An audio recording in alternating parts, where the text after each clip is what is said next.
This afternoon, wildlife captured on canvas as artist Derek Robertson continues his journey around the northeast. Small talk keeps the Doric alive with some delightful anecdotes out of the mouths of babes. That's at 5. But now it's time to go over to Pittodrie for live coverage of the match between Aberdeen and Dunfermline.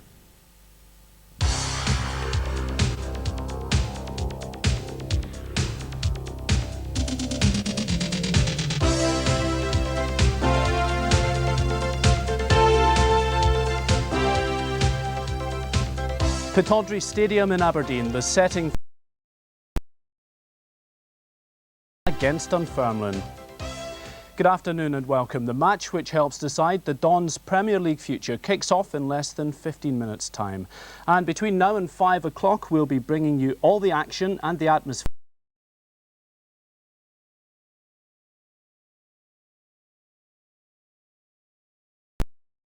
And Jim Leishman. Billy, if I could come to you first. On Thursday, Aberdeen confirmed that Roy Aitken was going to be their manager.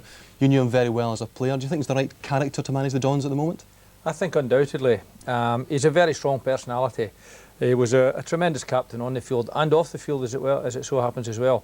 Very infectious enthusiasm, and that'll rub off on people. But I think also in this short term that he's been in charge, I think he's shown nice personality, he's shown nice timing, and equally I think that he's looked hard and fast at players. I think obviously behind the scenes he's had one or two straightforward words with them, but certainly he's impressed me by the manner which he's handled the whole affair, because it looked for a long period as though the Dons were going down.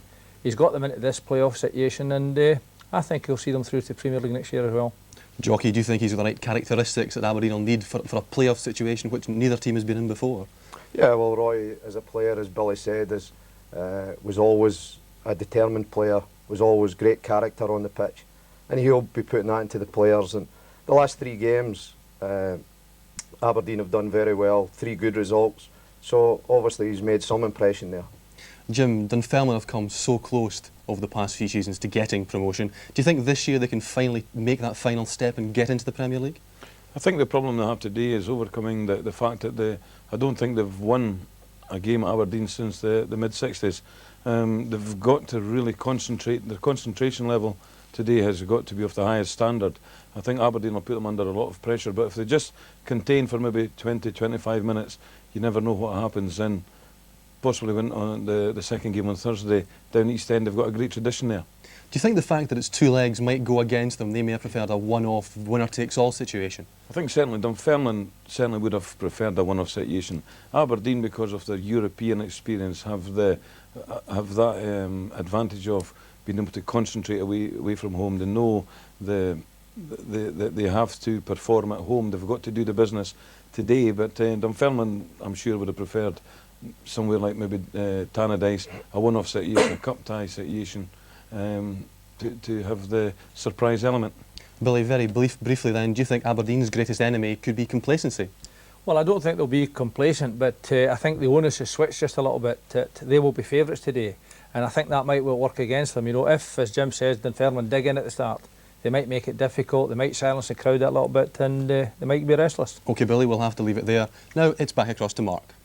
OK, thanks, gentlemen, and we'll have more from the panel later. But let's go trackside at Pittodrie now to capture some of that electric atmosphere in the company of reporter John MacDonald. Well, as you can see in here, there is a tremendous atmosphere building up here at Pittodrie.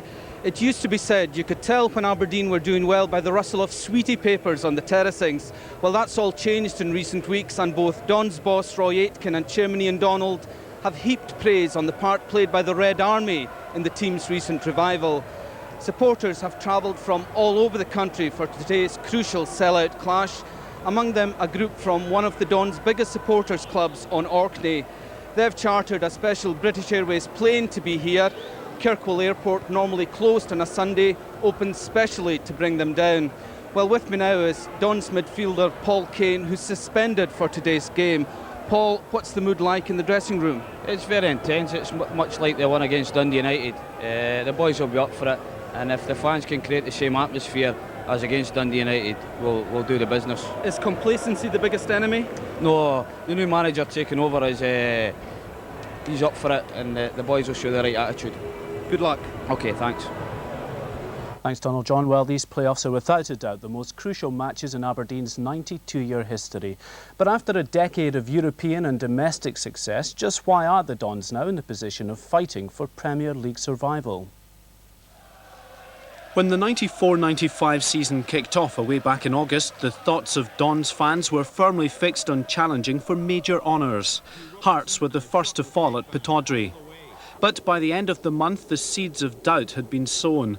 Out of the UEFA Cup at the hands of Latvian Skonto in the first round.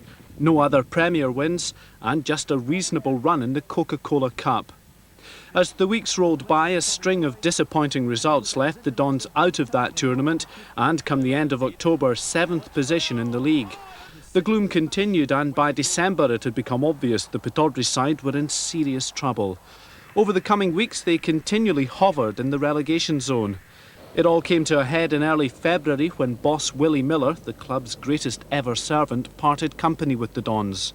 Managerial colleague Roy Aitken took over and saw immediate success with an impressive 2-0 win over Rangers.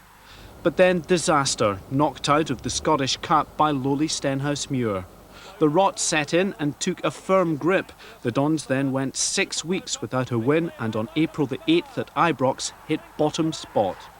The shock reality of possible relegation seemed to kick-start life back into an ailing squad. In the last 3 games they picked up a maximum 9 points and it went to the wire in the season's final game. The win over Falkirk giving Aberdeen a Premier lifeline, the playoffs against Dunfermline. Well, Jocky Scott, what do you think happened to Aberdeen this year? How have they ended up in this sort of position?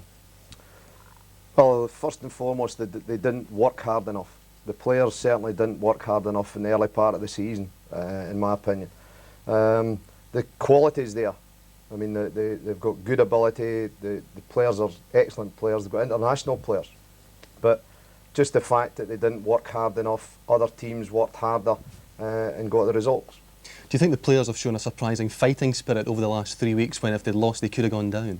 Well, I think they have came to a stage where they realised what their livelihood meant to them. And the last 3 weeks, according to reports, they've worked really hard in the games as well as playing well in the games, and they've got the rewards for it. Jim, Dunfermline are coming to this in a tremendous run of results, almost making it into the Premier League by their own right, with Rovers just pipping them. Do you think they're coming into this on a real high of confidence and are confident they can go and get at Aberdeen today? They haven't lost the last 15 games, which is, no matter what division you're in, is a tremendous achievement. I don't think Dunfermline will be a strange situation for them today because they'll be under a lot of pressure defensively today, where in the first division they're only one way they play is the attacking the other teams, whether they're at home or away from home. Today it'll be strange for them, which Billy said earlier might work for them. You know, they'll be defending, and if Aberdeen become complacent at the back, Dunfermline might catch them on the break. Well, Jim, could I ask you for a prediction of how you think the game's going to go today? Because of what I said earlier on, that Dunfermline have now got a good record here, I think a great result for Dunfermline would even be a 1-0 defeat. Jocky, how do you think it'll go? After Aberdeen's last 3 results, I see them winning the game. By 1-2 goals? I think they may find a couple of goals. Do you think, Billy, they're going to go out and try and kill off the tie in this leg as opposed to letting it go till Thursday? I think undoubtedly they'll try and make life very difficult for Dunfermline.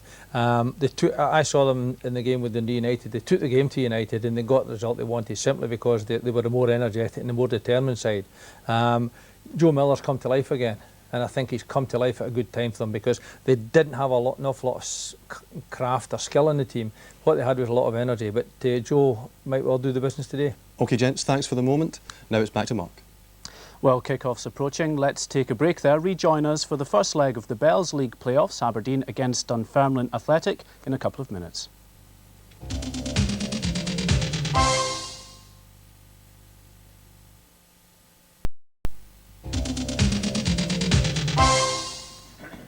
Welcome back. Well, the atmosphere at Pittodrie is really building now as kick-off approaches, so let's join your match commentator Ian Crocker and Summariser Joe Harper.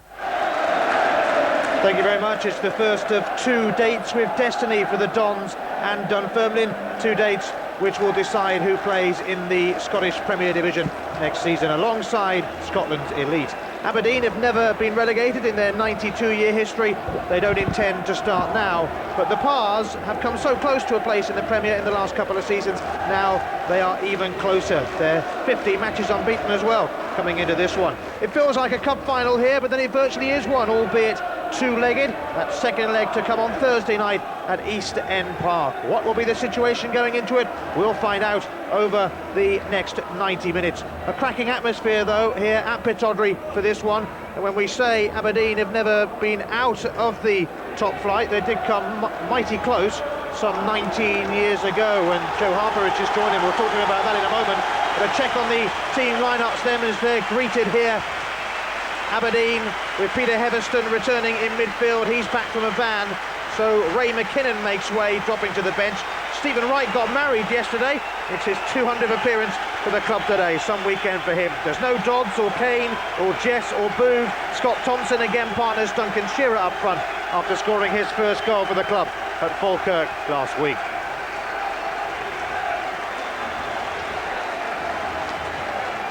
What an afternoon it is then for Stephen Wright. In fact, what a weekend it is. Married yesterday, no time for a honeymoon, no time for anything else, I would imagine either. He's in action today, game number 200 for the Dons. Well, Holland's Theo Snelders is in the Aberdeen goal, but it's double Dutch for Dunfermline with keeper Guido van der Kamp and Ivo Den Beeman. Stuart Petrie is their top scorer, 21 goals for him this season, although none in the last 11 games. He's had an eventful time though, sent off in a stormy match against Airdrie and involved in a car crash recently.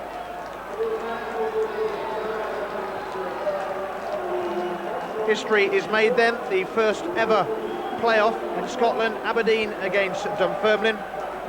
Stuart Petrie hoping to end a barren spell in front of goal for the Pars. Joe Harper, how do you see it going? Well, I think first of all, let me say, and it brings back memories. I've got a shiver going down my spine just now with the atmosphere here. I think it's tremendous. There's two great sets of supporters here. There's a very, very good support from Dunfermline, but the Aberdeen support have come out in full, and it's a great atmosphere. Another thing I think that's very important today is that they've got probably the best referee in Scotland refereeing the game, Mr. Mortram, and you know, he's top class. It shows you how important this game is. I feel that Aberdeen have hit that bit of form just at the right time and are going to be too strong for Dunfermline here, but I actually saw Dunfermline last week. They're a very capable team and a very strong team, and I think it's going to be a great game. Big referee for a big game, and it's Aberdeen who will get it off and running then at Pittodrie, where there's barely a seat to be had. The first leg of the playoff, and the prize so precious, a place in the Premier Division next season. Joe Miller immediately getting an early touch for Aberdeen, but to no great avail. Now here is Stephen Wright, losing out to Petrie. Every tackle will be applauded. Brian Irvine.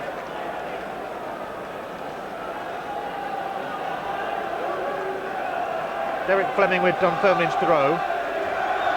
Alan Moore.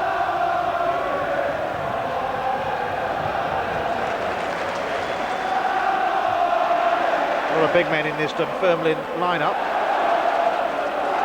But Aberdeen looking promising, and that will be a free kick for the challenge by Norrie McCarthy.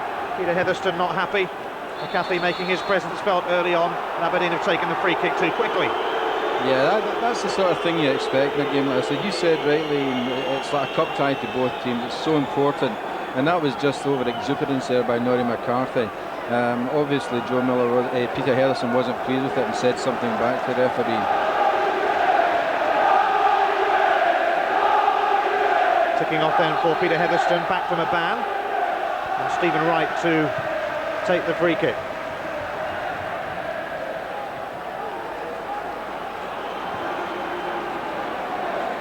Stephen Wright is going to get it back.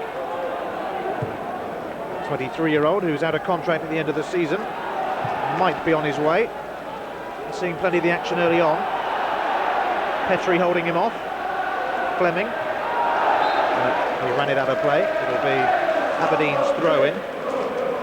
15 matches unbeaten though, Joe. I mean, shows what a useful side Dunfermline are. Well, I think Jocky said right at the beginning, you know, any team that goes 15 games without losing, it doesn't matter what league they're in, have got to be a very good team. And let's not forget that the quality of teams that they're playing in that first division are good teams, with your Wraith Rovers, Airdries, etc. You know, so I mean it's top quality stuff.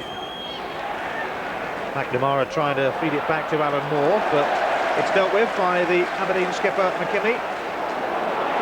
Brian Grant going down one-way avenue at the moment, getting out of it neatly and finding right.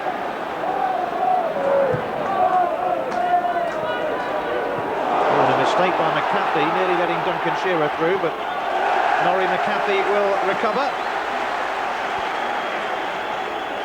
Shearer hoping to add to his 11 goals this season. And now Joe Miller. Did well to hold off Fleming and get the cross in, but comfortable for keeper Guido van der Kamp. Once again, I think that the man who just put the ball in there, Joe Miller, could be the difference between the two teams today. He's hit a rich vein of form just now. He's playing exceptionally well with a lot of confidence. Not scared to take people on, and that was a perfect example. Caught offside there, though, Joe Miller. Second spell here, of course, after returning from Celtic.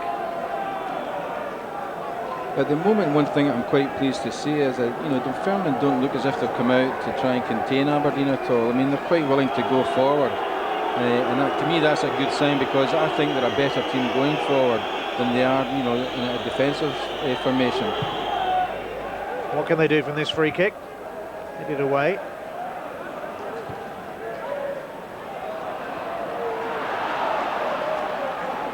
Now Grant under pressure, and a chance maybe for Petrie.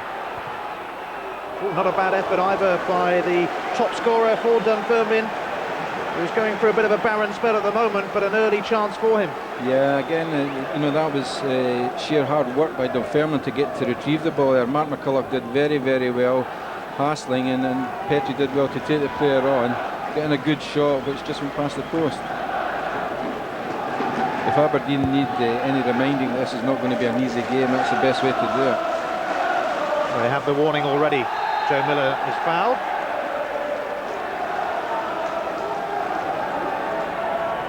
Miller himself keen to take the free kick.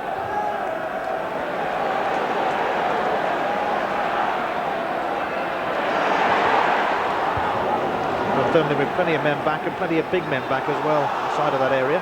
Here's McKinney.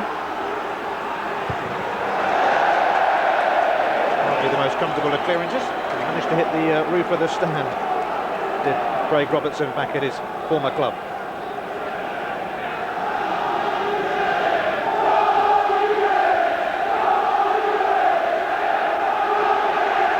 The Red Army making themselves heard.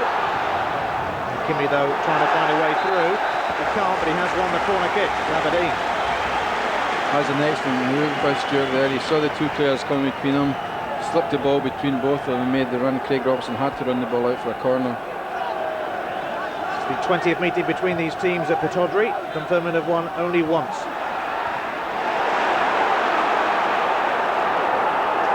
Good chance for a breakaway. He's not quite going to keep it in play, though. Just dribbled away from him, Alan Moore.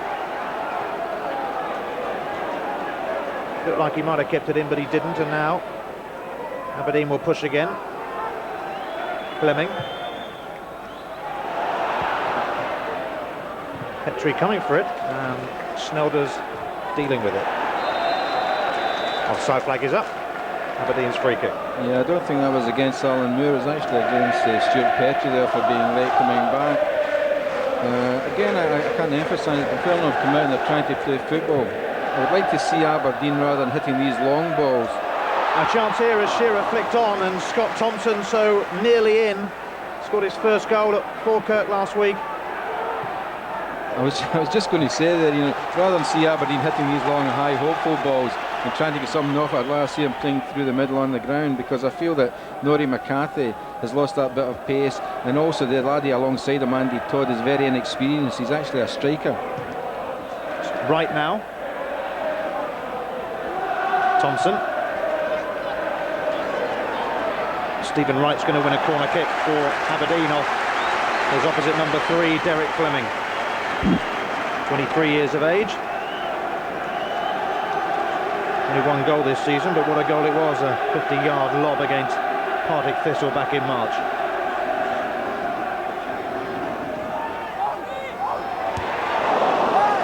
Aberdeen's corner wasted somewhat though by Brian Irvine. Yeah, well taken corner. Unfortunately, Brian just managed to get under it, didn't get above the ball and head it down the way. But this is good pressure for Aberdeen. This is what they've got to do. They've got to go out and put Dunfermline under pressure early doors, try and get an early breakdown and see if they can break down this Dunfermline team. Van der Kamp there has kept 4 clean sheets in the last 6 matches. And that's neat stuff by Hetherston. Joe Miller's over there as Shearer needs to use him. He decides not to and picks out Stephen Wright instead. He'll go for the shot, and the deflection will bring another corner kick for Aberdeen, but Stephen Wright already seeing plenty of the ball in the opening minutes. Yeah, it's another good ploy. Yeah, I mean, he's well outside the box there, but you know, it's important to get the goalkeeper working, get shots on goal, put him under pressure and see what he's like early doors.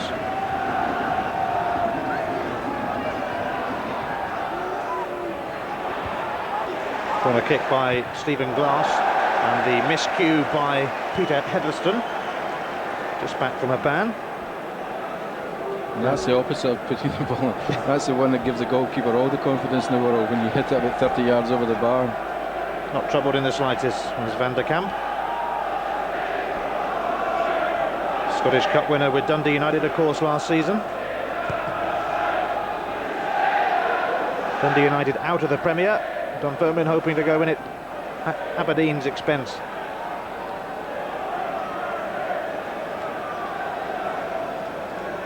Then Beeman with the throw.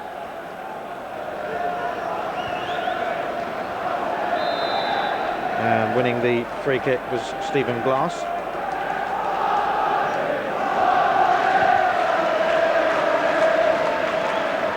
Thompson trying to win the header. Stephen Wright. Now Scott Thompson finding a bit of space.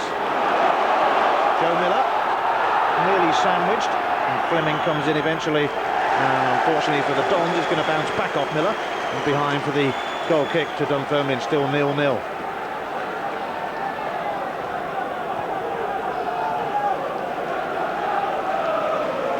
Guido van der Kamp prepares to launch it into that area.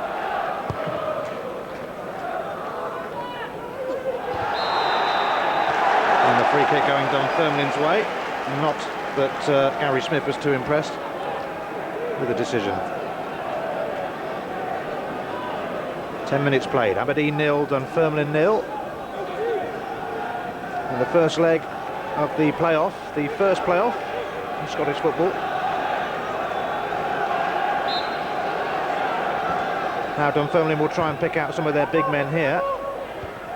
And they did pick out Andy Todd. And the shot in the end from Moore, claiming the corner kick, but he's not going to get it. Yeah, that was a good play. This is where I said earlier, you know, I think that Dunfermline could get some joy here today by hitting the big men in the box. Andy Todd's very, very good in there. As I say, he is a centre forward by nature, and he's used to get into attacking positions. And Alan Moore turned on that quickly there and had the shot. He was just leaning over above the ball, which meant it went over the bar.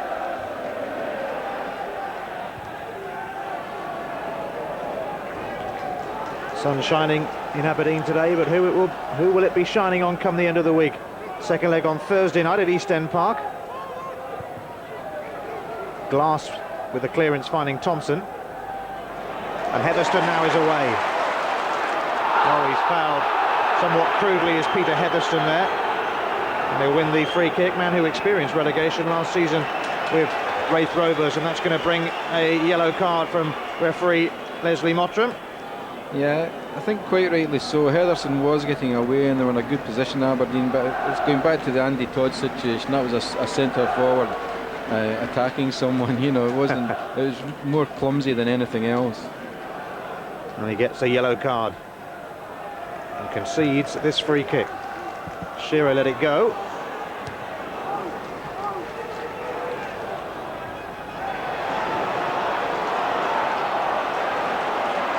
Hetherston desperately trying to win it back, but failing to do so.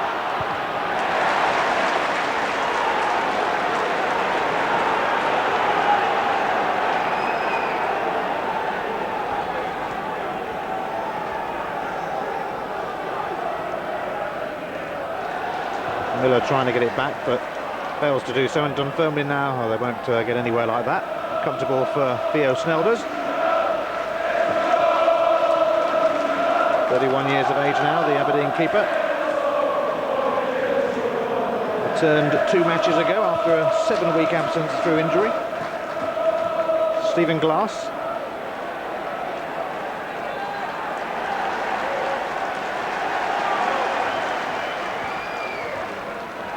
Now, Moore.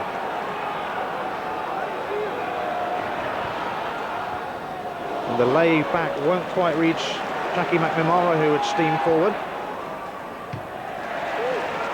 And that'll be comfortable again for Theo Snelders.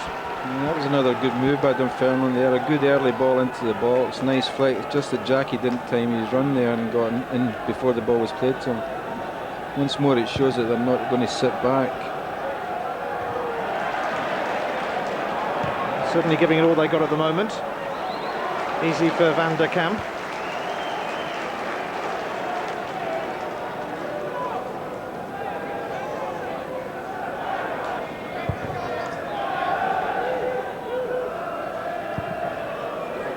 Will be dealt with by Gary Smith. Just about.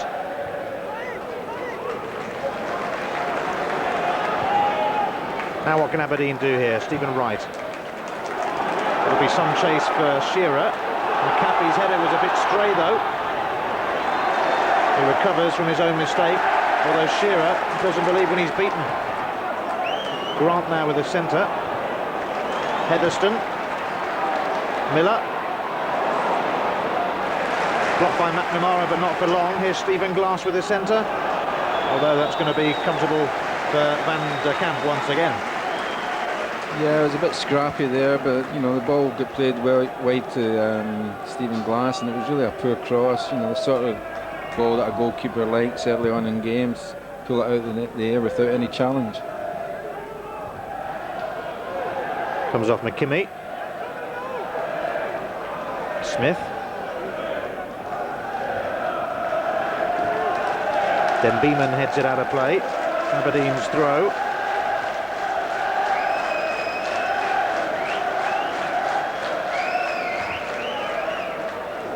Hooked on by Miller, but easily cleared. And once again, Aberdeen will spread it out to Stephen Wright. Shearer. Quite who he was nodding it down to. Perhaps only he knew, and now McCulloch. They've got spare men away on the left-hand side. Petrie's header might just put a chance for Alan Moore, but never really going to trouble Snelders from that. In fact, it was Robertson.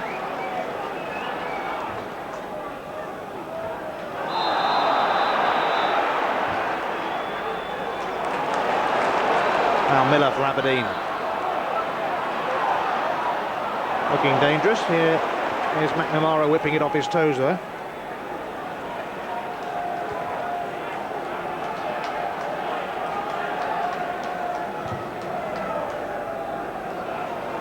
Smith looking for Miller, but he won't quite get there.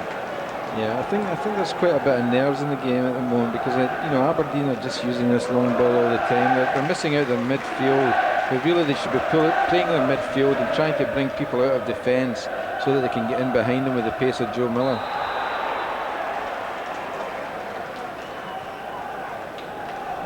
Aberdeen with a long list of glittering honours, 4 times champions, lastly 10 years ago, 12 times runners-up, most recently last season, of course. 7 Scottish Cups, 4 League Cups, Cup Winners' Cup. Hard to believe they're in the situation that they are in. But a job they certainly have on their hands against this good Dunfermline team. Everston. Shearer. McAfee's fouled him. Duncan Shearer wins the free kick.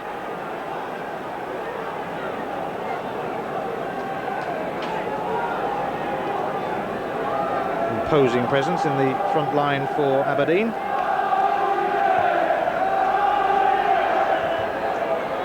Headed away by Andy Todd.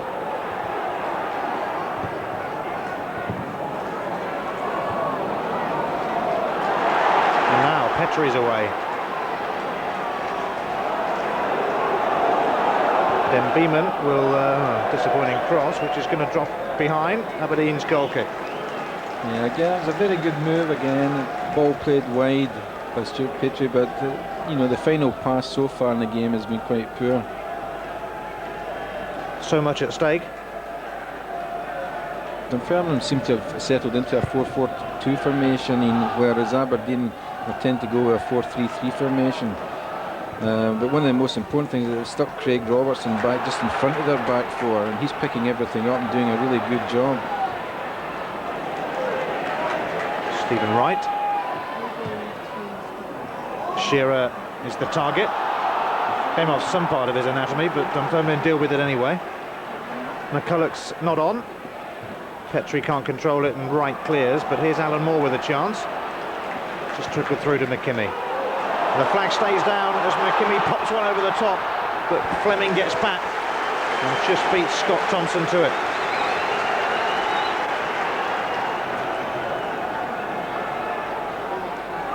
Thompson, this time he does get away from Fleming. Lovely work by Thompson.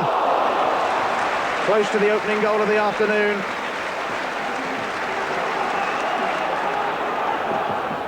Now Miller's centre, but Robertson is there to clear.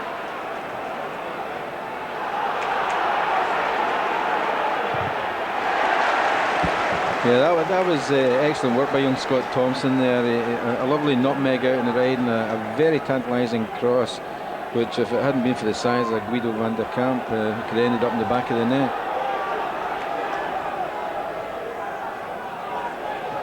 Fleming's header. Eventually it will go out for Aberdeen's throw.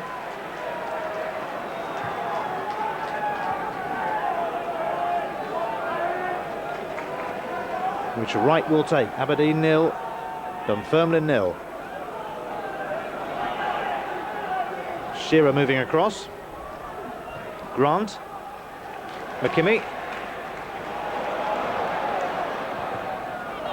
Miller, and that'll be comfortable once again. Another cross that is inviting for goalkeepers. Yeah, once more the final pass is letting both teams down really. I would like to see Joe Miller, when he gets the ball with a bit of space like that, going and attacking the full back and trying to get round behind them, and then putting in the crosses when the ball is pulled away from the goalkeeper. Petrie's flick on. McKimmie though for Aberdeen. Longest serving player at the club in his 7th season now. Andy Todd though, one of those big men at the back rising to clear. Now McNamara.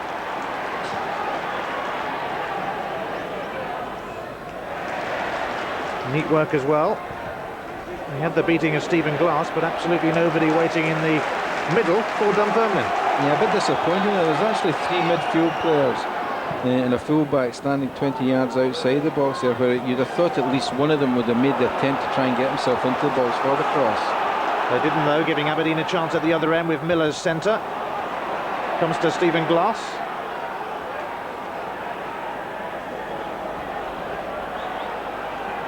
Miller now. Burrowing his way in for the cross. Grant trying to get the header. Stephen Wright bravely went in and will get the throw.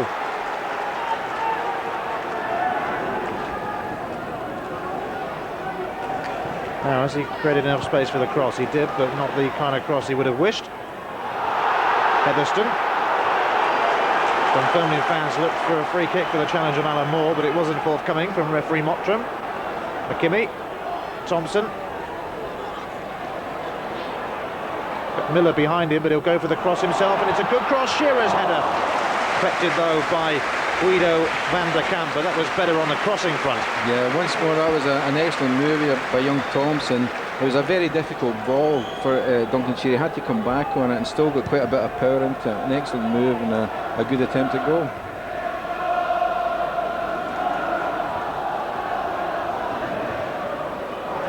Now they'll try and put Scott Thompson away, but that'll drift out for the throw into the Pars.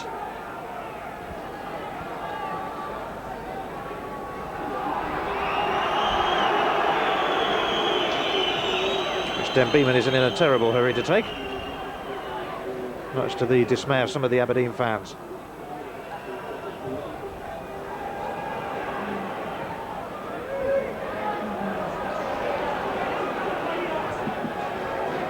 Stephen Wright. Shearer looking for the knock-on. Wright. Alan Moore lunging in, trying to get there for Dunfermline, but ending up around the side of the pitch. Sneldo's ending up with the ball, well out of his area to clear. With a missed kick, giving Shearer the chance. Brian Grant. Back to Wright it goes.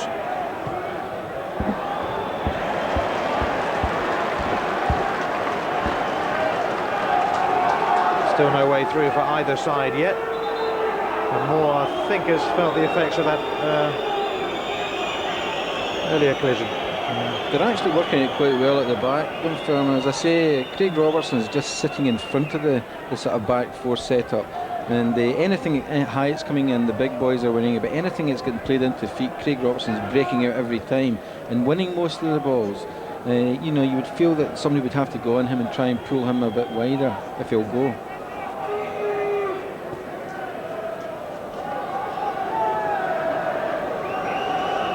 Minute for more then. Fans wait for a return to the action, and they wait for a first goal as well at Pittodrie. Aberdeen 0, Dunfermline 0.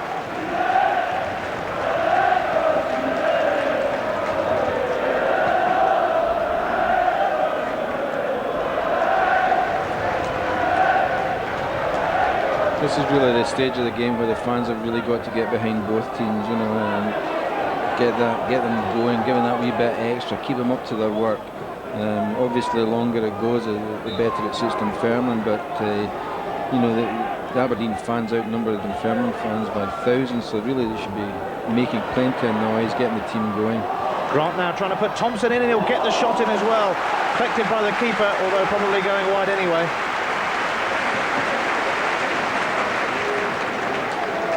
I'm certainly impressed with this young boy, Scott Thompson. He's the type of player that he knows where the goal is every time he goes into that box, and he's not scared to put the ball into the area, into the dangerous areas. Now Smith, there's another Dunfermline man down. Meantime, Heatherstone has it. He's up now, and it's Moore again, I think, who is certainly in the wars after colliding with the advertising hoarding earlier on. Still feeling the effects of that. McNamara. And in plenty of space, here's Derek Fleming. The Player of the Year, though, for the Pars, in his first full season, loses out to Stephen Wright.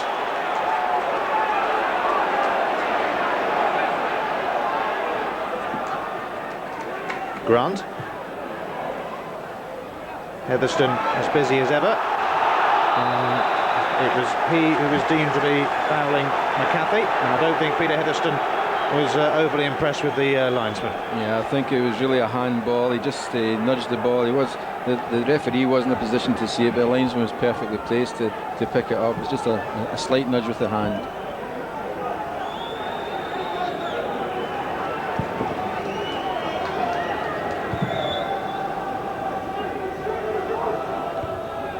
Smith with the clearing header.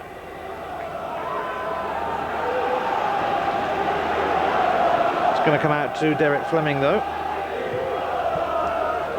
Actually, I'm just looking at Dunfermline defence just now. You know, they've actually changed their formation. What they've done is they've put Jocky McNamara into midfield and moved Craig Robertson back into the back four to play as a sweeper. They've got two markers with Robertson and spare man, so they've got Jocky McNamara in the midfield to use his pace and his skill going forward. Goal kick it is to Aberdeen. Alan Moore busily battling away. Now Stuart McKimmie.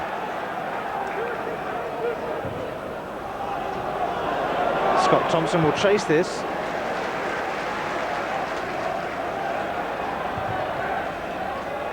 Moore skips away from the challenge.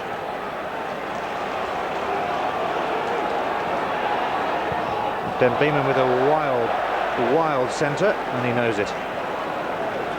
Yeah, once more the final pass, and he's getting himself into great positions over on that wide side, looking up, but it's just, I don't know whether the ground's very hard out there or not, but it seems to be bobbling up for him every time he goes to cross the ball.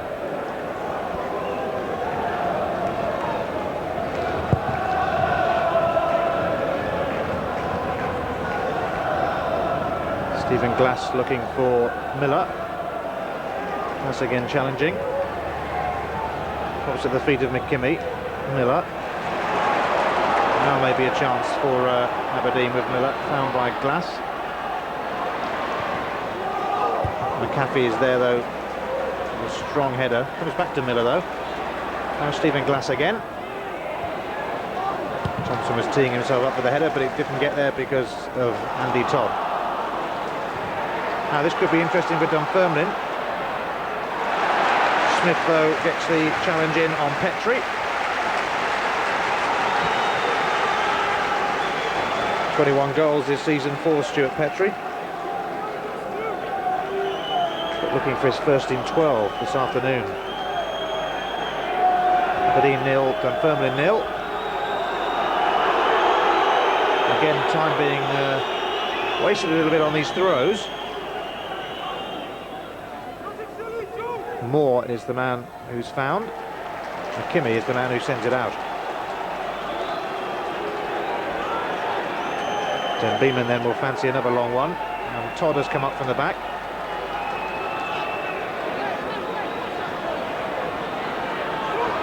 Aimed towards Todd, but the pushing and shoving, argy-bargy that was going on gives Aberdeen a free kick.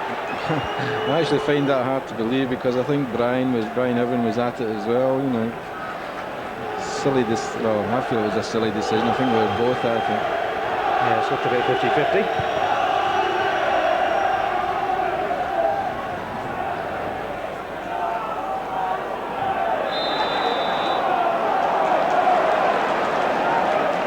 Free kick won by Smith.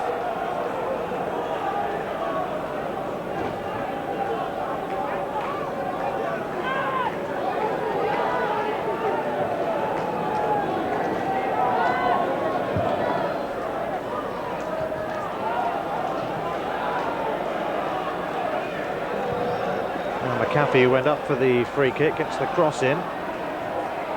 Fleming is waiting for it and gets it. Oh, neat stuff from Derek Fleming. The initial cross was charged down by Grant. And they're both going to claim that, and the referee decides on the corner. Once more, I think Mr. Morton was slightly wrong there. I thought it was Derek had put the ball out himself, but I'll tell you one thing about them, they're all fighting for every ball they can get, every chance. Even when the ball breaks away in a situation like that, Fleming's in there again challenging. Once again the big men come up from the back for Dunfermline as they seek the first goal of this playoff. Keeper was being fouled.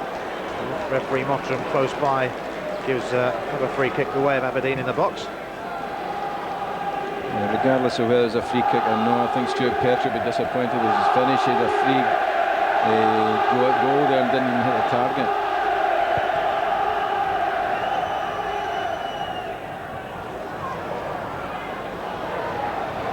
Dunfermline. Poor clearance though. It's opening up now for Aberdeen. John Miller unable to find a way through. Smith first to it to set up Snelders for the clearance. So had to do soon.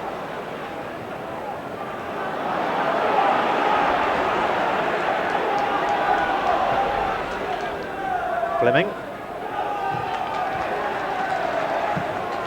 Stephen Wright aims for the cameraman, I think. Throw and it will be.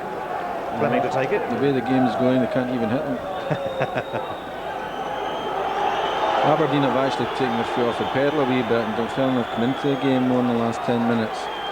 That's the last thing they want to do. They've got to keep this Dunfermline team under pressure. Now, what does the referee stop this for? He's racing across to his linesman. I would imagine it's probably Petrie and Brian Irvin. They've been at it the whole game, pushing, jostling, shoving each other.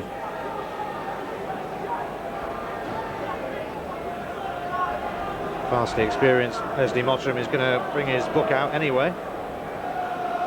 Everybody's saying, is it me? The referee is about to pick out who it is. Alan Moore. Alan Moore.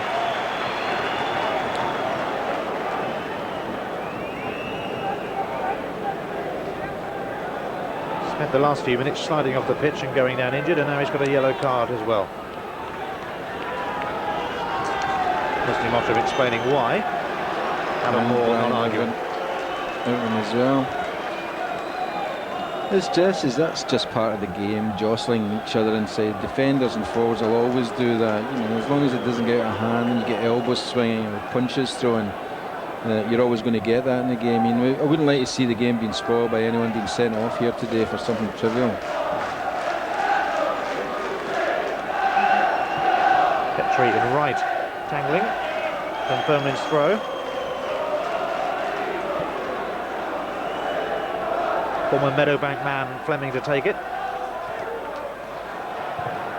In comes the cross from Moore. Oh, and it dropped over Denbeeman and over McKimmie, and that's clear as going to be handball against Jocky McNamara, though, and Aberdeen will be rather glad that it is. Yeah, the referee didn't actually give that. Leishman was in a very, very good position and spotted the ball. I think that was more accidental that time, but you know, handling the ball, free kick. 13 clean sheets in 31 matches for Snelders this season.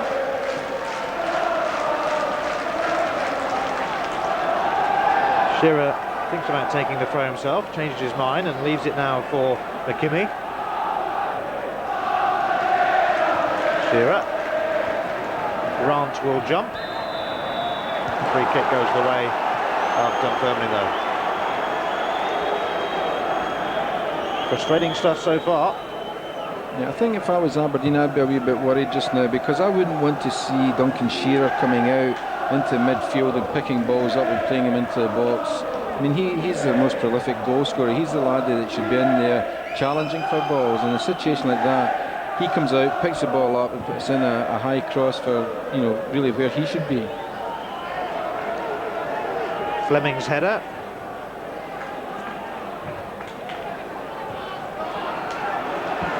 Ten minutes to go to half-time. Still Aberdeen 0, Dunfermline 0. And Alan Moore has got away. Alan Moore just couldn't pull it back though.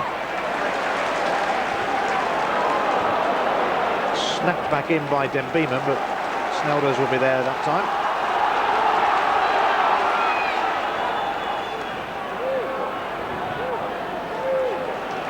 Everybody's getting stuck in with the prize so precious, a place among Scotland's elite next season.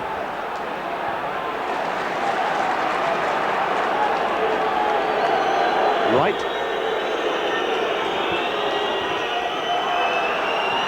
McCulloch.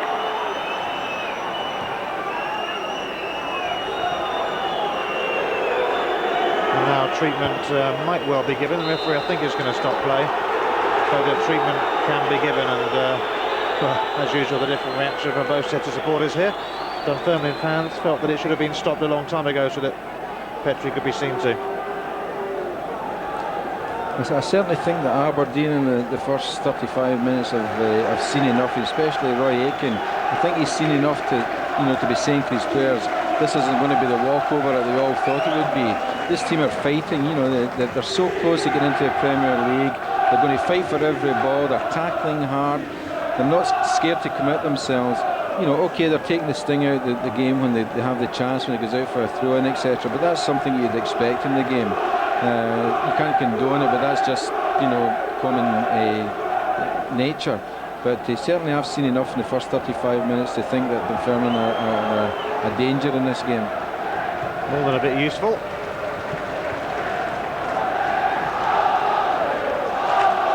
And we're back in business. Snelders had kicked the ball out so that treatment could be given to Petrie.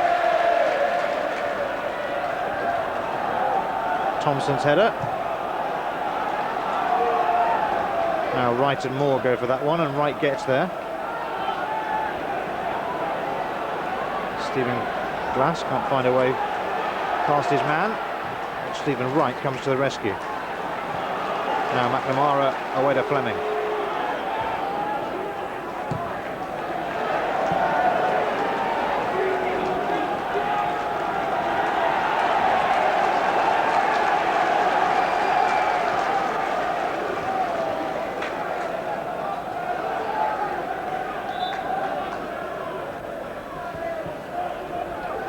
Fleming's throw. Petrie going down there as the throw-in was about to be taken. I think the throw-in has gone straight out. No, there's going to be another throw. No, it's going to go Aberdeen's way.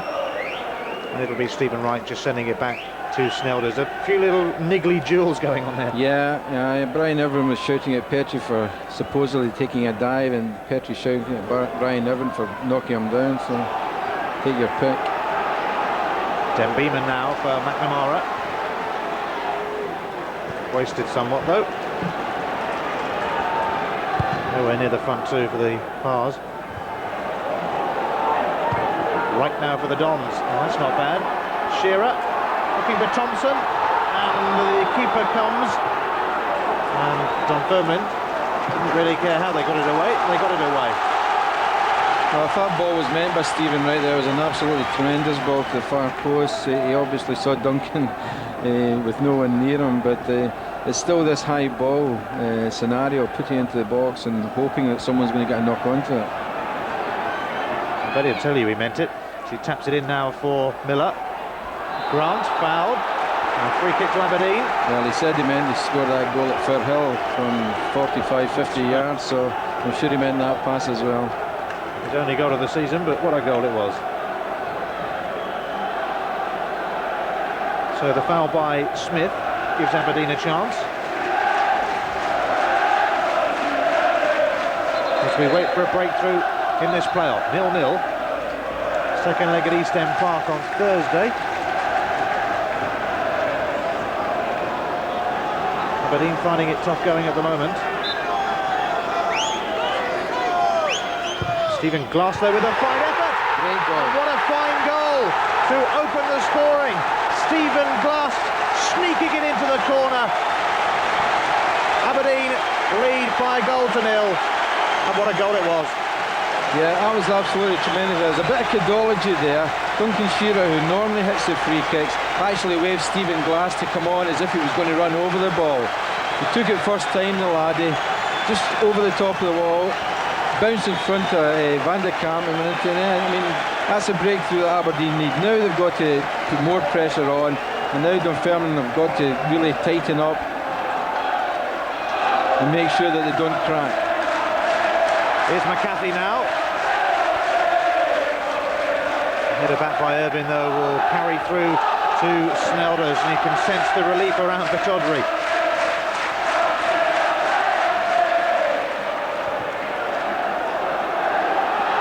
Here's Petrie, though, looking for an immediate reply. Petrie, and a fine effort as well.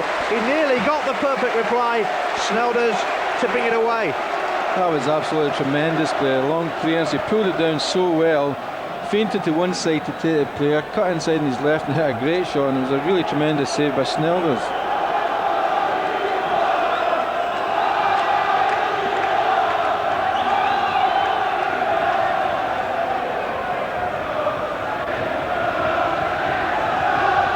Dunfermline then in search of an equaliser just before the break.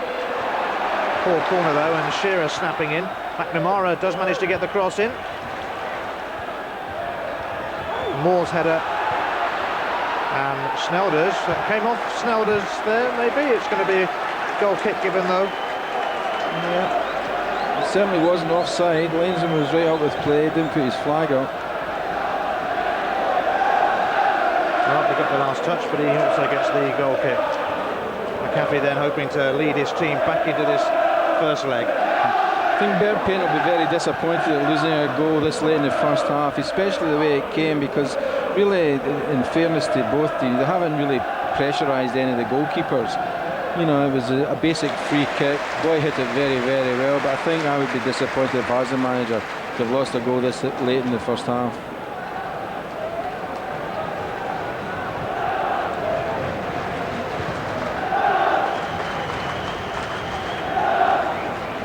Now here's Wright. Offside flag will go up though against Duncan Shearer.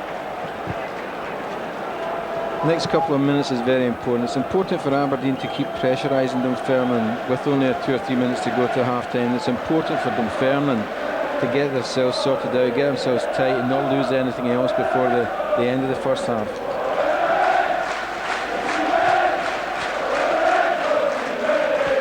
Somewhat wasted though.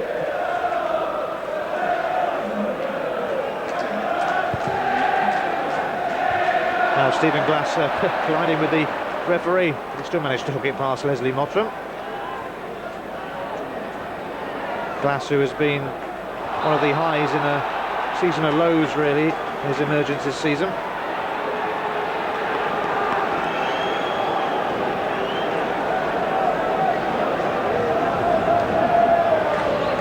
Aitken's out of the dugout there shouting at Joe to get on with it, and let's put them under pressure. They might just do that with a quickly taken free kick. McKimmy's centre. Peter Heatherstone was hoping it was going to drop for the volley, but it took a long time dropping.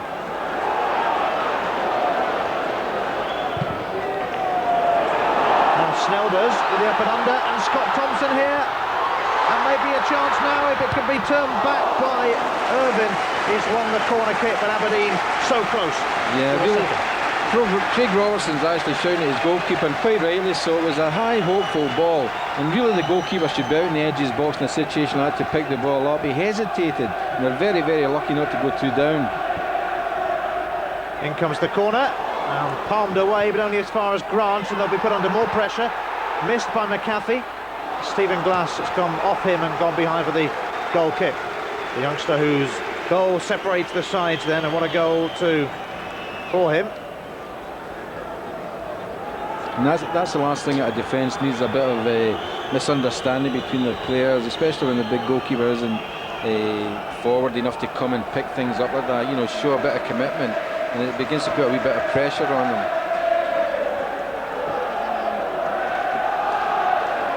Now Grant, high into the sky looking for Shearer.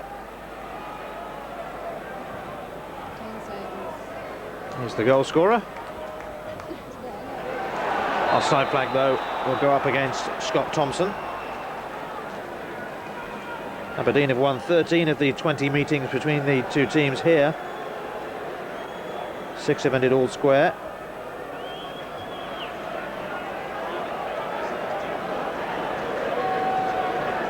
Dunfermline with just the one victory. Heatherstone.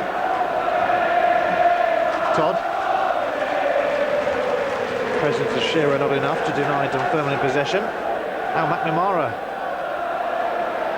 And the free kick is going to go McKimmy's way.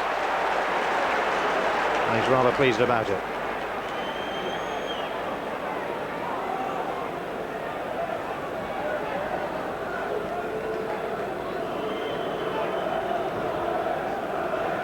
Snelders then, who joined back in 1988, replacing Jim Leighton, was in the Dutch World Cup squad last year, but didn't get a game in USA 94.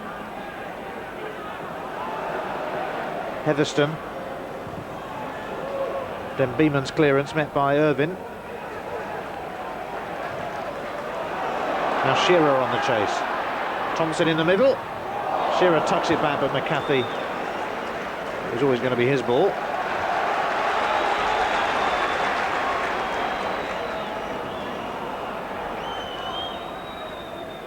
McNamara.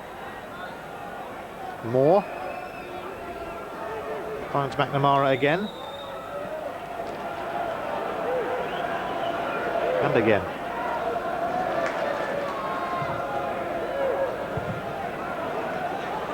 Scott Thompson looking to put Shearer away, and he has done. Neat stuff by Shearer as well to spot Stephen Wright in acres of space. Right then to take on Fleming. going for goal himself, and it nearly dribbled all the way through. Keeper happy to get down to that one. As the whistle goes for half-time, Stephen Wright's shot then is the last one of the half. Sighs of relief all around Pittodrie when Stephen Glass scored the goal which separates the two teams here. Aberdeen leading Dunfermline by 1-0 as we go back to the studio. Yes, certainly an exciting end to the first half there. We'll take a break there, rejoin our panel in a moment for a look back at the action from the first half in a couple of minutes.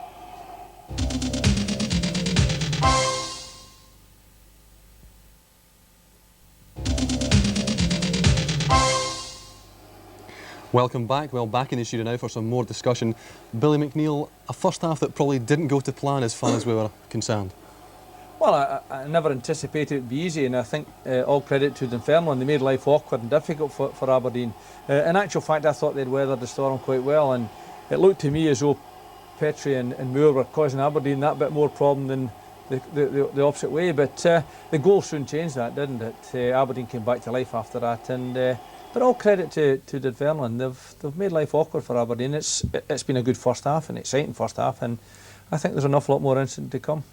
Jocky, a goal that came from an unusual source. Stephen Glass, who obviously scored last week, getting a goal again. A free kick. Did you possibly think Guido van de Kamp could have got there? Well, I would be disappointed in my goalie if he lost a goal like that, to be honest. I didn't think it was a particularly hard shot, although it did bounce in front of him, and maybe that's what took him by surprise. Do you think in the first instance, Jim, that it was a free kick in the first place? Sees the goal coming up here.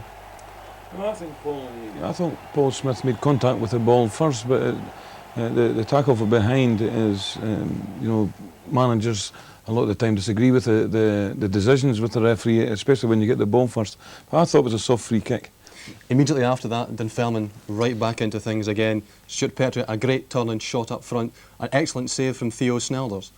I thought it was a terrific piece of football. Stuart Petrie controlling the ball, taking a step to his left, and it was a great starting position from Theo Snelders. I think if it had been maybe 2 or 3 steps behind, back towards his goal, if you see where he is there, he's on the 6-yard box. Great starting position to make the save. Jocky, as it works out at half-time, the goalkeepers have made the difference. Yeah, one great save from Theo, and a goal at the other end, which the goalkeeper, you know, I blame him for it. But in saying that, as Billy says, Dunfermline have done very well. They made it really difficult for Aberdeen. Aberdeen didn't settle into the game until they did get the goal. Crosses have been very poor for Aberdeen, very poor. They've only had one decent cross, which resulted in a header from Duncan Shearer. They've got to get round the back of Dunfermline more if they want to create goal-scoring opportunities. OK, Jocky, well, thanks for the moment, gentlemen. We'll be back with more discussion and looking forward to the second half after the break.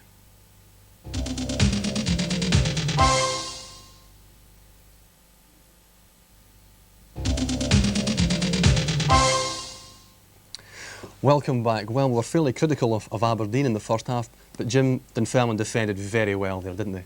I think it's been terrific, the defending by Dunfermline. Craig Robertson has been marvellous playing against his old club.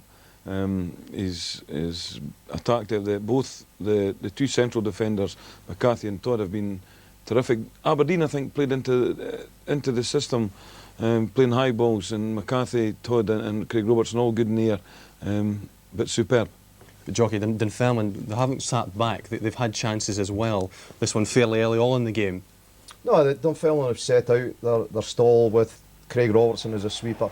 2 players marking, Todd and McCarthy marking, and which allows then Beeman on the right-hand side and Fleming on the left-hand side to get forward the park, and they've done that very well. That shot by Moore showed Todd's aerial ability, flicking it down for him there. Yeah, he's very good in the air and is always a danger at set pieces. Billy, have you been surprised at how Aberdeen have approached the game? Do you think they should be trying something different to try and break down the way Dunfermline are playing? No, I think you've got to take into account the nerves, and they would be playing their part. But I think now that they've got the goal up, I think they're able maybe to slow the game down and slow the tempo down a little bit. Where I've been slightly disappointed is that against the system that Dunfermline are employing, you've got to start looking for movement from your front players. Certainly we saw once or twice that the young lad Thompson was prepared to break in on either side, and I think you've got to do that. You've got to start playing cross passes, trying to get in behind them, or indeed you've maybe got to lay the ball at Joe Miller's feet and let him go and take. Well, you mentioned Scott Thompson there. We can see a couple of chances that he had. Did very well getting the ball across a couple of times. Yes, he did. He showed remarkable composure, and you know that's Duncan Shearer thrives on chances being provided for him, but he's maybe not the best at going and working to create his own chances. But if you get a supply into that box, then he's the man to put most of them away. For the second half, do you think Dunfermline have to change the way they're playing, or do you think they'll be quite happy at 1-0? Well, they've got a choice now. Do we have a go at Aberdeen to try and get a goal back and take the risk of losing another? It's a difficult one for them, but I would think, honestly, they've set out their game. They want to try and contain Aberdeen as much as they can at the back and hit them on the break. And I think with the two front players, they're capable of doing that. Jocky, do you think containment's the word for Dunfermline now? I think Dunfermline will be sitting there at half-time quite happy with their performance. Obviously disappointed at being a goal down. I don't see them changing their style of play. I see them playing the same way, and as Billy says, they've already created a couple of chances with hitting on the break, and I think that's what they'll do in the second half as well. Jim, very briefly, do you think Dunfermline happy at 1-0? I think they'll be disappointed because I think they've contributed certainly as much as Aberdeen. To lose the goal the way they've done, they'll be disappointed, and everything's still to play for. OK, Jim, well, as we can see, the teams are now coming back onto the park. We'll go back across to Pittodrie to join Joe Harper and our commentator, Ian Crocker. Thank you very much. Aberdeen then take the applause of their fans in this home leg, the second leg away at East End Park, Dunfermline on Thursday. Stephen Glass's goal, though, calming the nerves here as Aberdeen look to avoid the drop. They never have been relegated, of course, in their 92-year history. Although, just reminiscing a little bit, Joe, I think it was, 19 years ago, and they came pretty close. Yeah, that's right. I just signed back from Hibs that year, but unfortunately it was after the deadline, so I had to sit in the stand and watch about the last 12 games, and it was nerve-wracking enough then. But they've got the goal that's counted so far. It's interesting to hear the lads in the studio saying exactly what we've thought, that it wasn't going to be as easy as everybody's made it out to be. There's not that big a gap between the two teams, and I think we're in for a great 45 minutes in the second half. Which Dunfermline will kick off then, trailing by 1-0, but giving it their all here, and probably not bothered in the slightest by the fact that people were saying it may be easy for Aberdeen. If anything, it would have given them the boost that they needed coming here.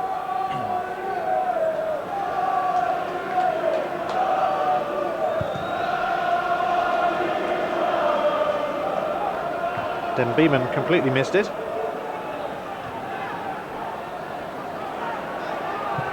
Smith, and there's no flag, and Todd just gets there, and he needed to, with Scott Thompson breathing down his neck and Joe Miller close by also.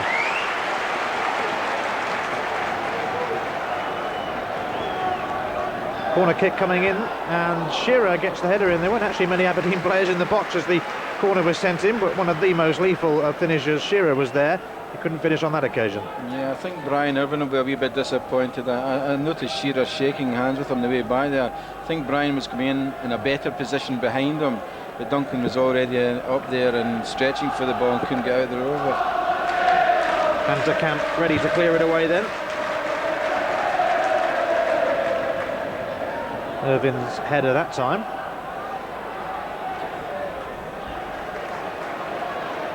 McKimmie. Thompson. Joe Miller nearby, nicely switched into McKimmie though, and McKimmie gives it back to Thompson, and the centre is cleared away. Lovely stuff though from Aberdeen, going close right at the start of the second half. Another chance for them now with a long throw. And they'll get the corner kick, which Joe Miller will send in. Yeah, again, that was a great play from the young boy Thompson. He's got a big future in the game, this boy. He's got a real sense of awareness about him. He knows where people are around about him, and he's not scared to use the ball to feet. Corner kick drops, and the shot comes in, and it took a deflection off Irvine. No, didn't. The linesman decided it would be a goal kick as Irvine looked hopefully for a corner, but no danger for Dunfermline from this. Brian tends to do that when he hits the ball 10 yards over the bar with his left foot all the time, and he always shoots for corners. You can't blame him. It's a good idea, really. You can't blame him. Here's Van der Kamp. Irving once again. He's always going to win the header. Popped back by Smith. And here's Thompson again. But Robertson holding firm. Oh, it's a mistake, though, which has allowed Thompson in. Shearer waiting, but the cross doesn't reach him.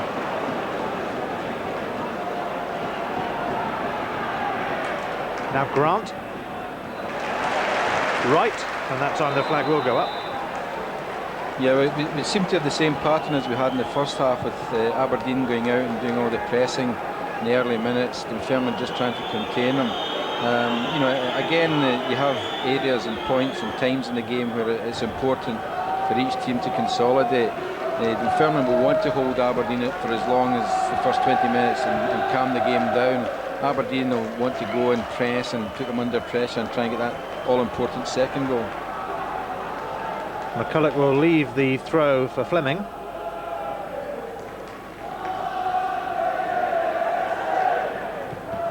And Stephen Wright has to charge the ball away for the corner. 46th appearance of the season out of a possible 49, which makes him alongside Billy Dodds in the attendance records this season. Some defending for Aberdeen to do here, though, and an equaliser for Dunfermline, and it's Robertson in there, is it? In the thick of it, who is celebrating. Aberdeen caught napping, and Dunfermline are back on level terms. Well, it was a very quickly taken corner kick. Alan Moore picked the ball up, crossover, and I think basically the situation was that Aberdeen were looking at all the big men, and Craig Robertson nipped in, put a nice header into the back end net. And really, if anybody had to equalise or score a goal against Aberdeen, it was Craig Robertson. He was outstanding in the first half. It's his old team. He'll be absolutely delighted. Now Aberdeen have got to pick themselves up again. Spent 3 years here, did Craig Robertson, 32 years of age now. His second spell with Dunfermline. And as you say, typical that he would get the goal against his former club. Here's Irvin.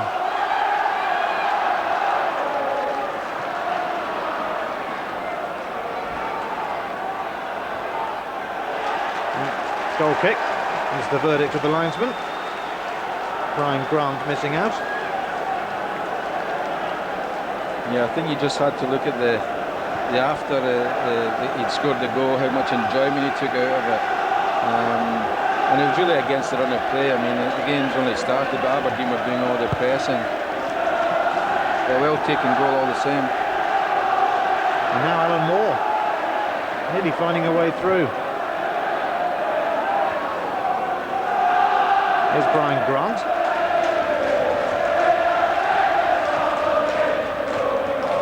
Aberdeen will get the throw as they look to restore their lead.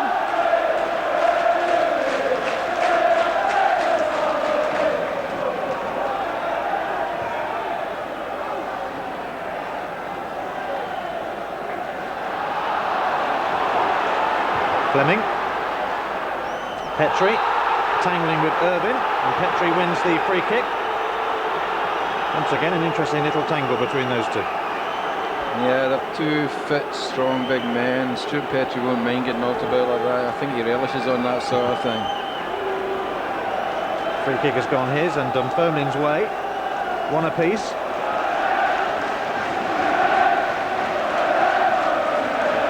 You can actually see there's a bit of a spring back into Dunfermline players. You know, they might have been a wee bit down at losing the goal late in the game, but now they're back in it again. There's that spring in their step.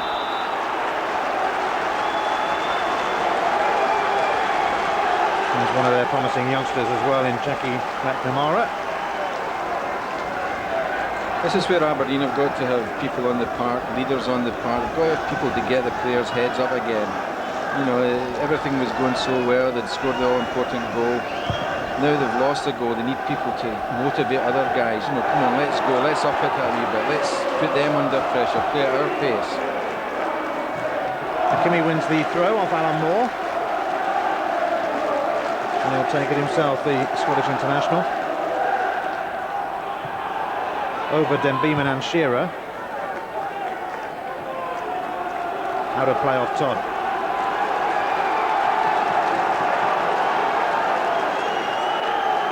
Suddenly it's the Dunfermline fans making the noise here. And no wonder. Smith. Now Alan Moore. And not a bad centre by Alan Moore either. And it's going to go for the corner kick off right. And Aberdeen on the rack a little bit here.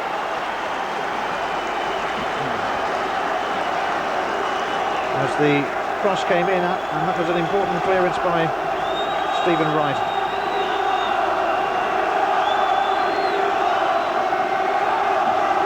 Fleming to take the corner. Now I bet somebody will be watching Robertson this time.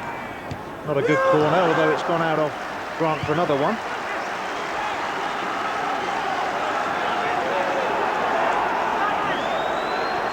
This time the corner taken short. And Fleming perfectly teed up here for the centre. The flag is up though, and probably 2 offside in there. Free kick Aberdeen. Aberdeen team's looking a wee bit disabled at the moment, you know, a bit ragged at the back. What can they do at the front? Heatherstone. Right.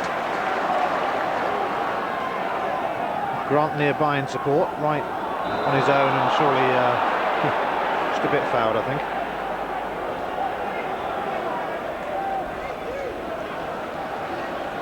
Miller looks to send the free kick in. Shearer makes moves over his head. Irvin is arriving, but he couldn't connect. And it'll drift away for Dunfermline to bring forward. Petrie the only man up at the moment. McKimmie. Thompson on the chase. The keeper thought about coming, changed his mind. And Robertson, having scored for Dunfermline, forces Thompson out wide, although he does well to get his cross, and in the end Shearer jumps. The keeper not happy with that one. Referee had blown though for the challenge by Duncan Shearer. Yeah, Duncan just went in there a wee bit early and used his body to hold off Van der Kamp. But again, it was a hopeful cross, and it wasn't put in with any pace on it. It's a high-looking ball, and really it should be the goalkeeper's ball every time. The Aberdeen fans are a little tense. The Dunfermline fans singing merrily away here. It's one apiece. 10 minutes into the second half.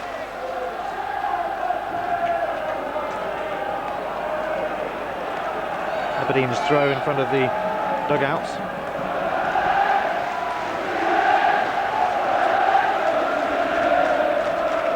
Miller winning the throw, which will be taken by Wright. Anxious moments then. Nobody sitting down there.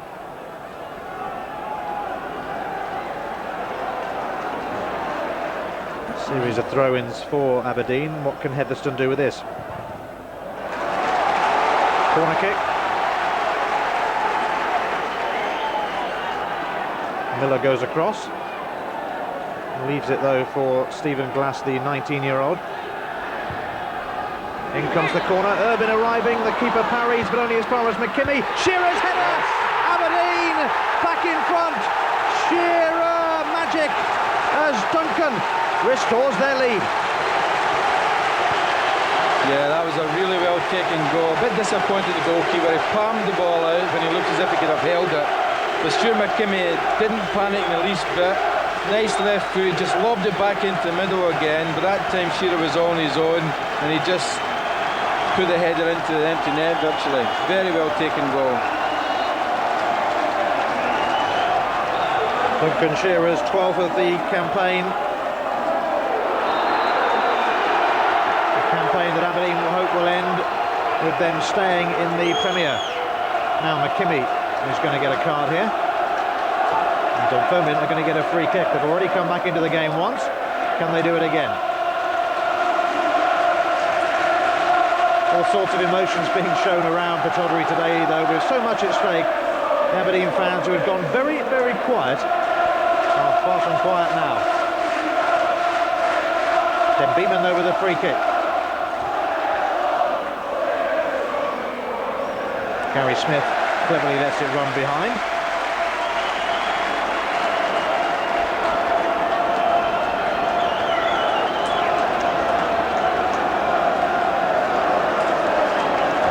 one thing I always say, that's a good sign of a striker. You can go out of the game for so long, Ian, and then when you're really needed, you come in and just put the ball in the net. What a vital one it could turn out to be. Yeah, it would be appropriate if it was a goal that got them through, because the big man's been a consistent goal scorer. He's been one of the better signings, and you know, he's a gentleman, a big nice laddie, and deserves everything he gets out of the game. £650,000 buy from Blackburn Rovers, where another Shearer has scored a few as well. Slightly more money. Just a bit.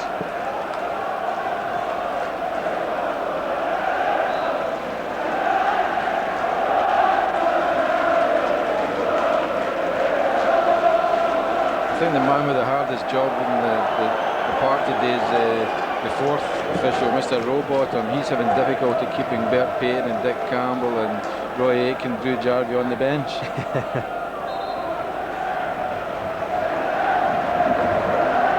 a highly charged atmosphere at Pittodrie. Aberdeen leading by 2 goals to 1. It's a tense time for managers, players and fans. Dunfermline look for another equaliser. Fleming trying to do too much though, Derek Fleming, and now Aberdeen. That's a great pass as well for Duncan Shearer. Thompson in the middle. Shearer then, who got the second. Can he create the third? No, he can't. Headed away by top. Shearer's won it back though, and went for the near post, but was never going to beat Van der Kamp. Yeah, what a tremendous ball that was from Joe Miller, at least 30-40 yards. Duncan did well getting there and getting beyond the defence, but unfortunately there was no one up quickly enough for him to capitalise on it. Irvin's header. Moore was caught by the high boot of Irvin. Free kick Dunfermline.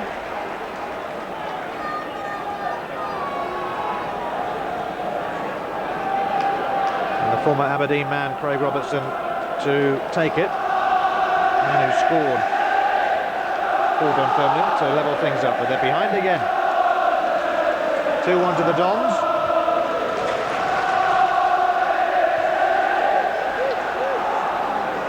McKimmie. As we reach the hour mark, Shearer.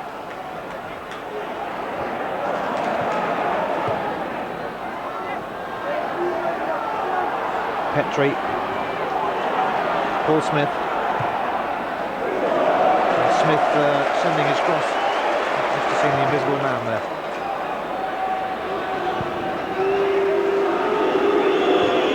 Robertson with a hopeful pump, which Alan Moore will chase, and Moore goes down, and the referee has a look, and the linesman has a look, and the outcome is no penalty. Well, I think myself it was very close. Alan Moore did well. He came in very, very late, got to the ball, but you know, maybe an accident more than a deliberate challenge. But certainly he was brought down. Definitely brought down. Meanwhile, back at the other end, it's gone behind for a goal kick to Dunfermline. So maybe a little let off for Aberdeen. Yeah, I think the other thing is, you know, you've got to take the linesman's version of it. He's in a very, very good position to see it. The referee wasn't in such a good position. The referee looked at the linesman, he didn't give it, so they played it on. Irvin with the clearing header, injured as he fell and hasn't got back yet. Irvin. McCulloch sliding in, but all it will be is a throw to Aberdeen, which Stephen Wright will take. His 200th first team appearance for Aberdeen, Stephen Wright. Married yesterday as well. What a weekend. Is Shearer.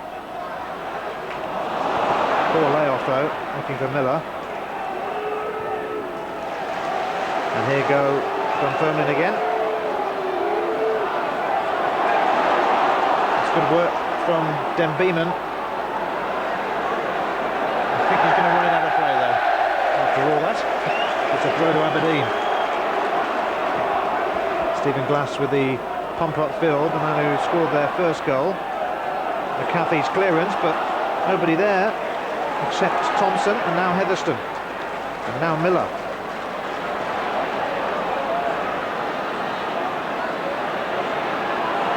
Miller trying to torment the visiting defence, but he needed help. Grant, Heatherstone in a bit of space. Heatherstone looks for Shearer, but he'll carry through to the keeper. Yeah, I think one of the things that, being an ex-striker, one of the things I'd be disappointed with Den Beeman was he did well to go past the first man, looked up as if he was going to put the ball into the box. The Dunfermline strikers made the run, he didn't put it in, eventually lost it. And the back header from Stephen Wright was stinging the palms of Snelders then, not too comfortable for him. Gone all the way through to his opposite number, fellow Dutchman Van der Kamp. Irvin once again winning the header. Robertson though. Alan Moore and Irvin, not much of a contest there. Irvin has won most of those. In the air, now Wright. Heatherstone just couldn't connect, Robertson. And he finds Den Beeman. Thrown out of his stride a little bit, but he's managed to barge his way through as Den Beeman. More danger for Aberdeen if the pullback works, but it didn't. Irvin in the way. Den Beeman's going to get it back though, and look at the space he's got here to get the cross in. Far post, but too high for McCulloch, and Joe Miller says thank you. Another wasted opportunity. Twice he was in great position to get decent balls in. His first one was low, but it wasn't hit firmly enough, and the second one was hit too firm.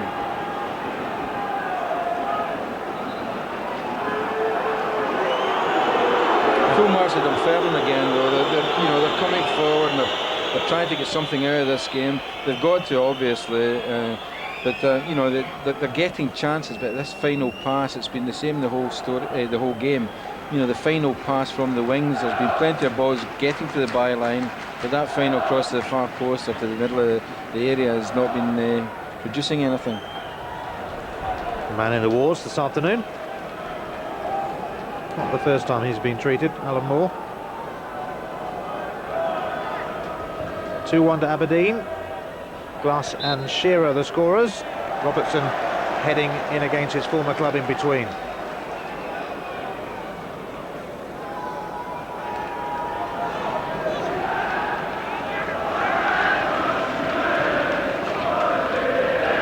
And the camp then, 5 clean sheets in 14 matches. Kimmy. Thompson with a flick on. Fleming though covering. Van der Kamp nearly trying to be a bit too clever. Heatherstone's header will fall for Robertson. A few boos go around Patogli when he gets it. Former Aberdeen man. Scorer today for Dunfermline. Here's Den Beeman now.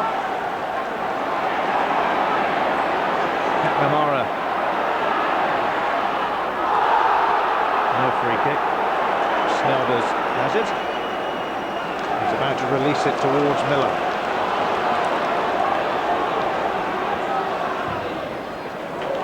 Miller looking to pick out Shearer. Den Beeman did well.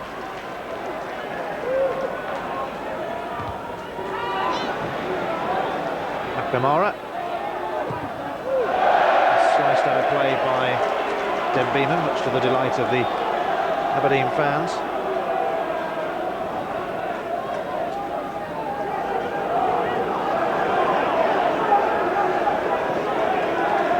Kimmy with a throw.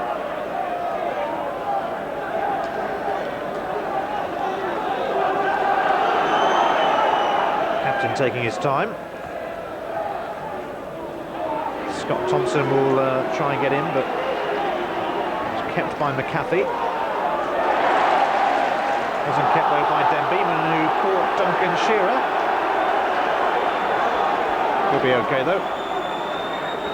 Big hardy lad, Duncan. He'll get himself up, shake himself down and get on with it. That was alert stuff from the throw-in through Andy Todd, but then he wasted all his good work allowing McKimmie to send one through. Thompson offside though, and acknowledging the fact.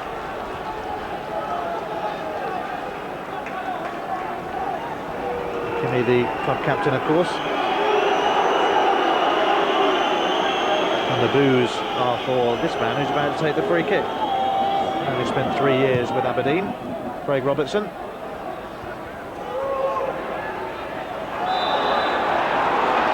McKimmie.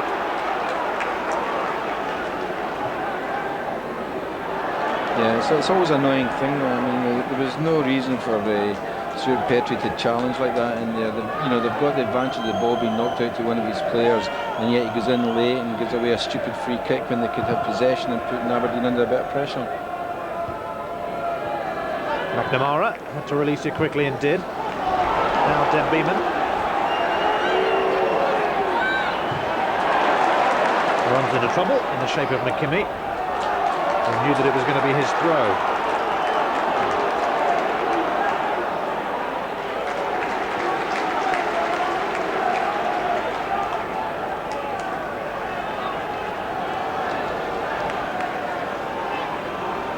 Now Gary Smith, former Falkirk man. Stephen Wright in an advanced position. Miller and Heatherstone both there. Miller couldn't control it and Heatherstone couldn't win it back. And here's Moore.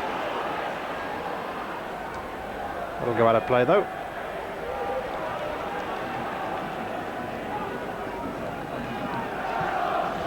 Alan Moore, the number 9 for Dunfermline, signed from St Johnstone. Former Hearts man.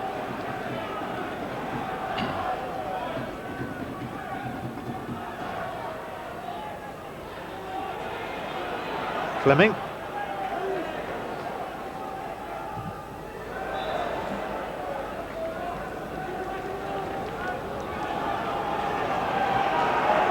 Aberdeen 2, Dunfermline 1 at Pittodrie in the first leg of this first ever playoff.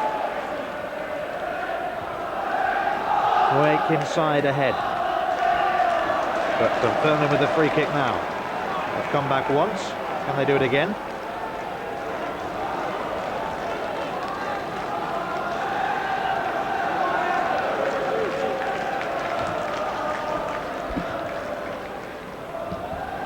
Smith making sure he got in ahead of Moore. Thompson wasn't quite ready for Miller's pass. McCulloch. And it's going to fall somewhat neatly for Stephen Glass to pick out Shearer.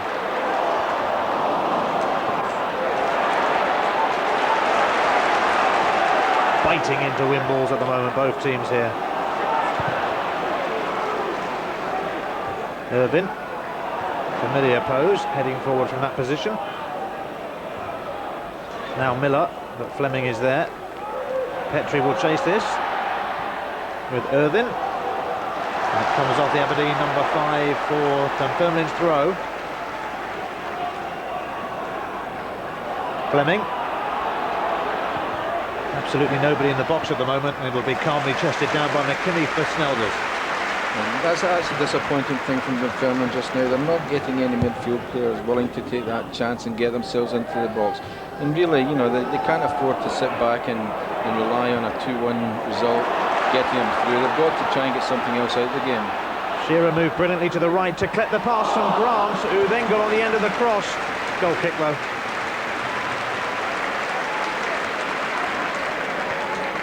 That's the difference of the two teams at the moment. When you look there, Duncan Shearer went wide and crossed it in. You had Grant Heatherson and young Scott Thompson in the box, all prepared to have a go at goal. Difference perfectly summed up within a minute at either end. Aberdeen leading 2-1.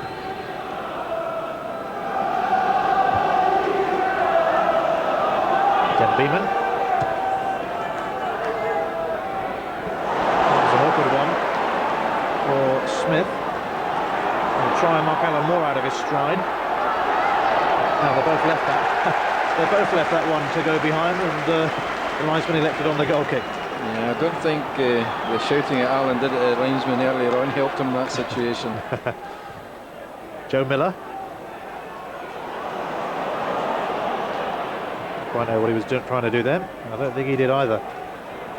Irvin across.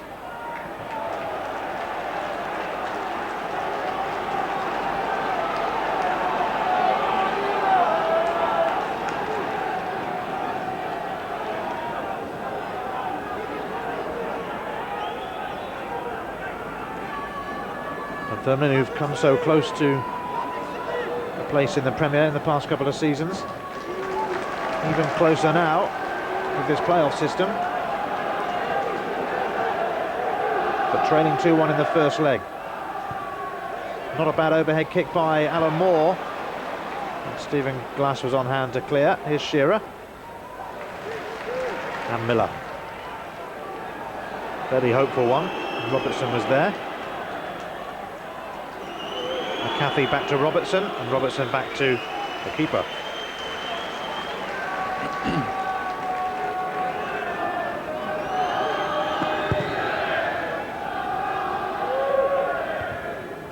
Irvin's header. Glass is knocked down. Kimmy's return. McNamara quickly in though. Aberdeen lead Dunfermline by 2-1 and go in search of another.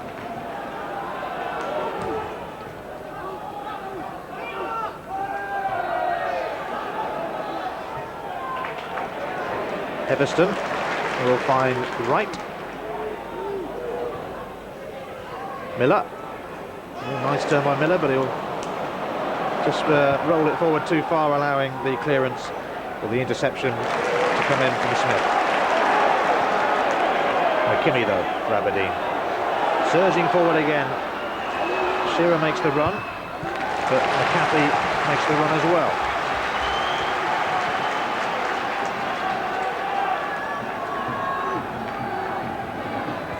In comes the long throw. Irvin lost it somewhat. McCarthy on hand to clear it away. I thought it was rather clear, but it's going to be Aberdeen's free kick anyway.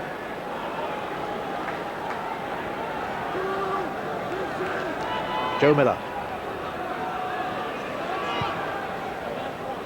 It pops back to Heatherstone.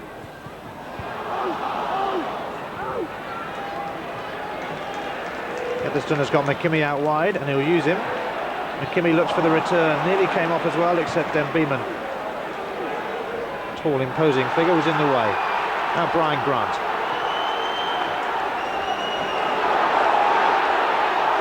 Good work this from Stephen Glass, and Glass suddenly finds an opening. Still he goes. This could be a goal to remember for Stephen Glass.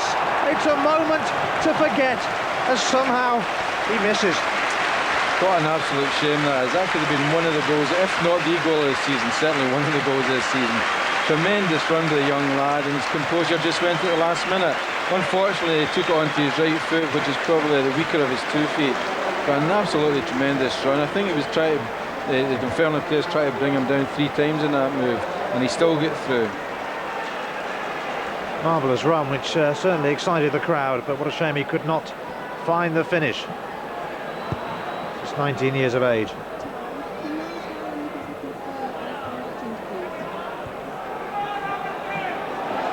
Den Beeman. McKimmie.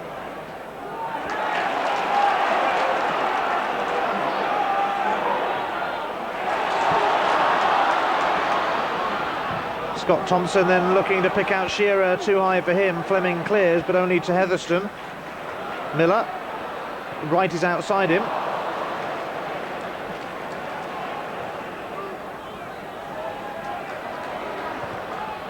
Glass again.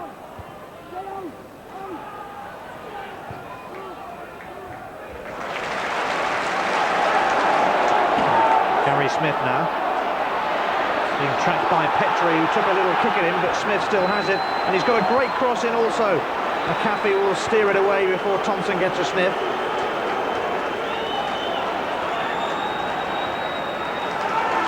Irvin. Aberdeen passing it around with perfection. Shearer's knock on. Robertson's clearance.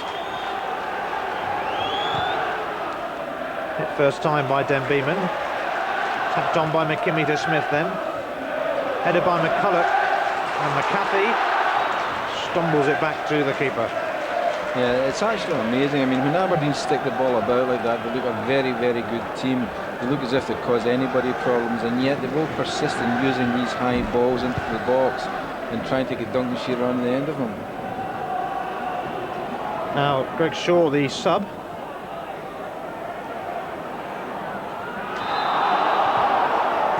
Handball, it goes against Dunfermline, and it goes the way of Aberdeen.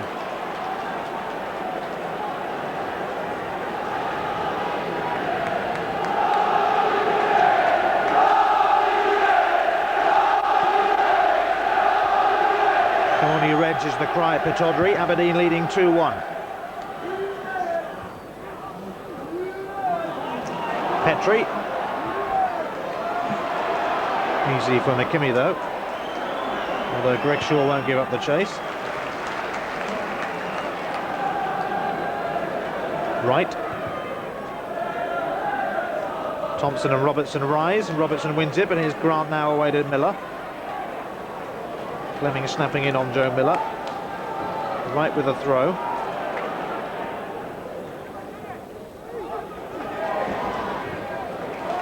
And Irvin switching it to McKimmie. Caffey will make contact with that. It's going to be kept in play by Peter Heatherstone. Glass now with all the time in the world here to do something for Aberdeen. In fact, he'll waste it completely, unfortunately. Perhaps too much time. Cleverly won back though by McKimmie. McCarthy clears the cross. At the moment, Aberdeen being presented with plenty of opportunities here. In comes another centre from McKimmie, but that time Fleming intercepts. And now Fleming will look to put McCulloch away. And Aberdeen suddenly, it's 2 against 2 here. Petrie in the middle and Shaw, but McMahon is there once again to bring it away. Brian Irvin.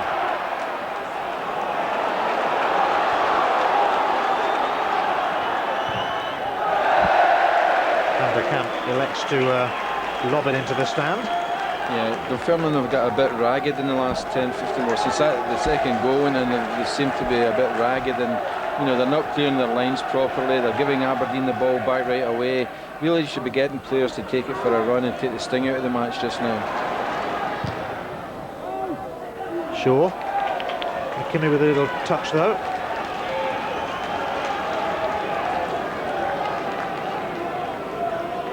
Then Beeman with the throw in for Dunfermline.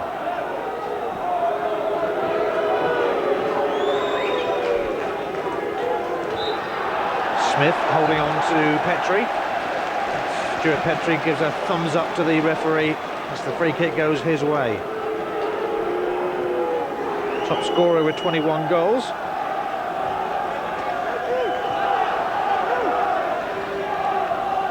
Petrie now leaving it for Paul Smith.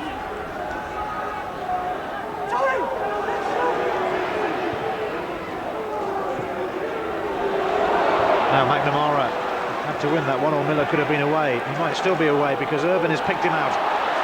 Miller now looking for Thompson, but McCarthy was covering. The big number 4, the long-serving club captain in his 14th season with the Pars now. Getting to an important part of the game now, where you've got to muster up that bit more energy. You know, these players have gone through a hard, long season. They'll be feeling tired. It's been a warm day, hard ground. You've just got to get that bit more energy into it. You know, another 10 minutes. That's all you're asking for. Petrie trying to find those ounces of energy, and he's put an interesting lob there. Snolders is underneath it in the end, though. And now the Aberdeen fans urging McKimmie forward.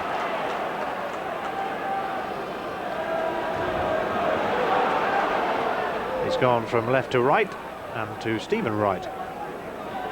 Miller. Still Miller goes. Disappointing cross. The story of the day, you know. Story of the day. Makes good space and puts in a bad cross. Yes, he has put a few across. Or a few out of the stand, into the stand. He's got a bit of cramp. What I was saying, you know, you get to this stage of the season, these guys looking forward to their holidays, and then they're into a playoff situation. You know, the training's got to go on, they've got to go and buck themselves up. I mean, there's a great incentive at the end of it all, but it is really hard when everybody else is probably away on holiday at the moment. Yep, Aberdeen and Dunfermline are left, and that long, hard season taking its toll on Stuart Petrie, who's had an eventful time, what with being involved in a car crash, getting sent off in a stormy match at Airdrie and not scoring for a while. And having to contend with Brian Irvin as well. Who has been outstanding for Aberdeen. Here's McKimmie. Shearer will look to get in between McCarthy and his keeper.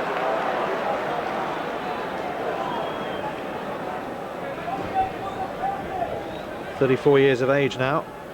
Scored last week against Clydebank, Norrie McCaffey, to confirm Dunfermline's playoff place. Stephen Wright must deal with a big kick, and he deals with it superbly.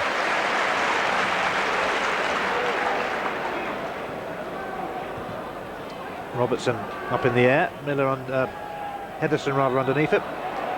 Drops to Fleming.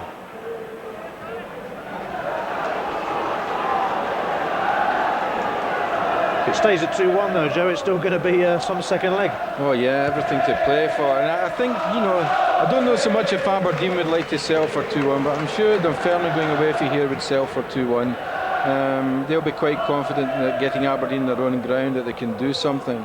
But again, you know, there'll be a few players who'll come out of this with niggly little knocks. And, you know, it's all about relaxing them, getting them ready for the next game. Shearer with the centre, and it was Robertson who took it away, with Thompson waiting just behind him as Aberdeen looked for a little bit more than a one-goal cushion to take to East End Park on Thursday. Joe Miller's throw, here's Heatherstone, and he wins the corner kick for Aberdeen, Peter Heatherstone. Well, I think one of the sad things for Duncan Shearer is that he's the one that's putting in the quality cross balls into the box. I'm sure he would like someone to be able to put them in for him. Irvine with a knockdown. Cleared away by Den Beeman. Miller. Irvine has stayed forward. McKimmie will go in to try and win it. Now Wright with a lob. It's going to drop away for Miller. In comes the centre, and in comes the clearance from McCaffey. And Petrie is on his own at the moment, although Greg Shaw is moving down the middle. Petrie then. I don't think he had much energy to do much else really, Stuart Petrie.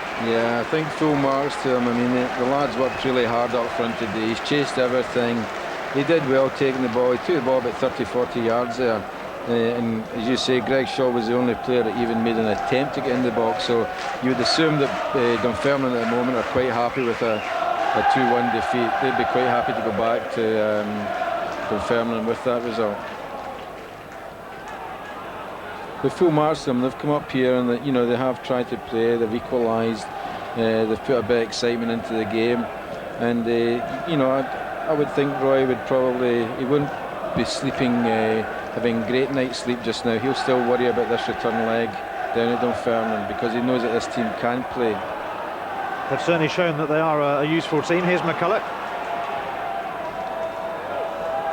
But there's Irvine watching it go back to his keeper.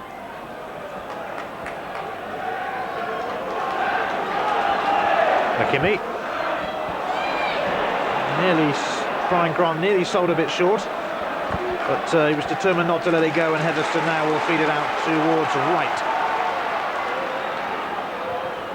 Wright with the centre, and it looks good for Shearer, but he just couldn't get the vital connection. Yeah, for once that was a quality cross. It wasn't, it was just dinked in lovely over the centre backs. Andy Todd was struggling to get back, and Duncan had read the situation well. Unfortunately, he just didn't get there. Chance goes begging for Duncan Shearer.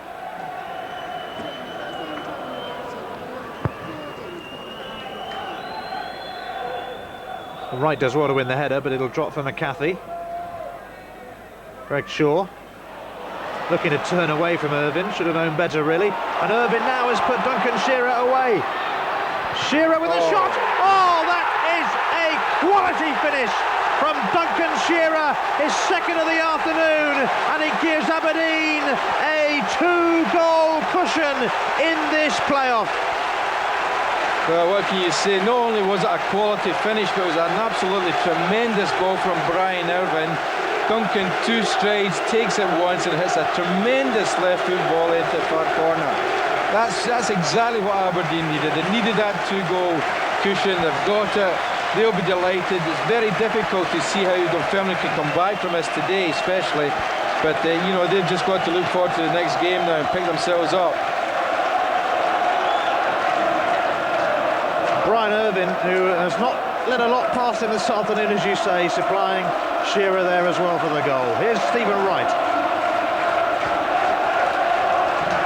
Aberdeen breathing a little easier now. Shearer on a hat-trick, but it's his strike partner Thompson who has it.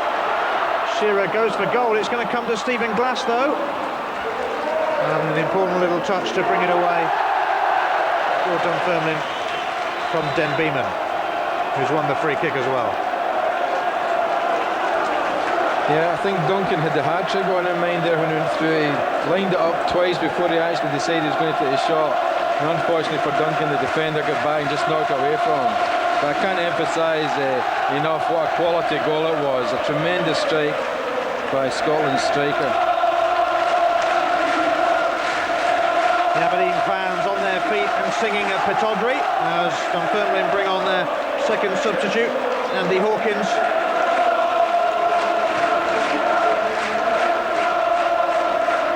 Stephen Wright has missed kick though, and Dunfermline looking to give themselves a lifeline. Here's Petrie, and he tripped Brian Grant.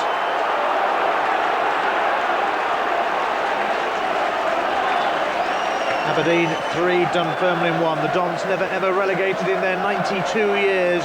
3 wins at the end of the Premier season, giving them the lifeline and coinciding with a downturn in the fortunes of Dundee United. The great escape is on. Yeah, I think in fairness to Aberdeen, you know, they deserve to get the third goal. They were the only team that's come forward in the second half looking for goals, especially after the second one went in. Dunfermline have sat back and let Aberdeen come, hoping to contain them, hoping to keep it down to that 2-1. And really now they've put themselves now under more pressure than ever by losing a third goal. Corner kick now, and a fourth one would do nicely. Irvin, who probably deserves it, unable to make contact. Wright, not the best of passes though, not one of his better ones this afternoon, all this season from the very promising youngster.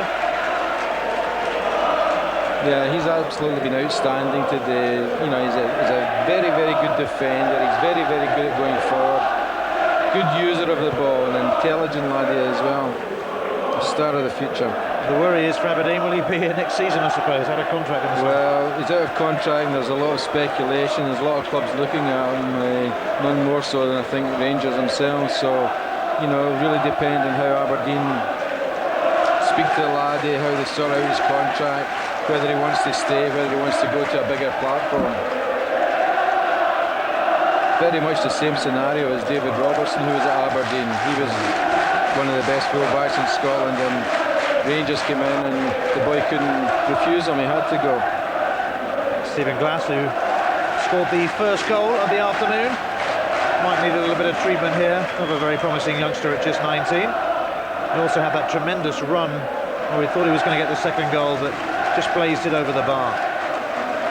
That's one of the things that comes out of games like this. Like young Scott Thompson and Stephen Glass, these are games that they'll remember. I mean, it might be to stave off going down into a lower league, but you're playing in front of a full house. You're playing. It's like a cup tie. You know, they probably won't play in another atmosphere like this unless they get to the final of a cup. And it's been absolutely brilliant. They've come through it very well. They've handled themselves very well, and they can go home tonight with their heads held high. Still some last-ditch defending to do, though. McNamara trying to bustle his way through, but here is Stephen Glass.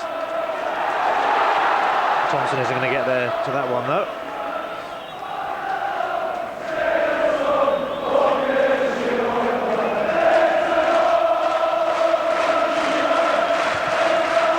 Aberdeen leading Dunfermline by 3 goals to 1.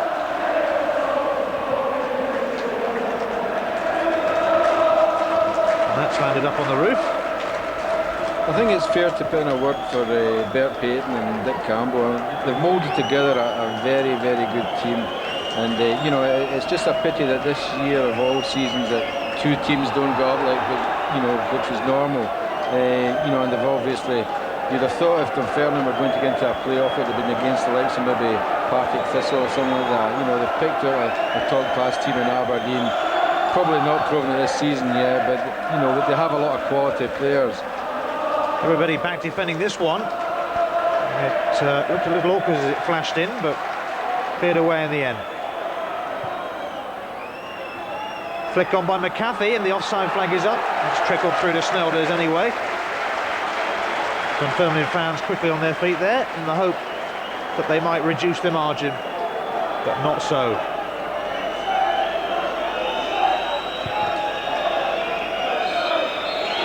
Full-time whistle is blown by referee Leslie Mottram, and Aberdeen have beaten Dunfermline by 3 goals to 1 in the first leg of the playoff. The prize, so precious, a place in the Premier Division next season among Scotland's elite. Aberdeen hoping to hang on to that place.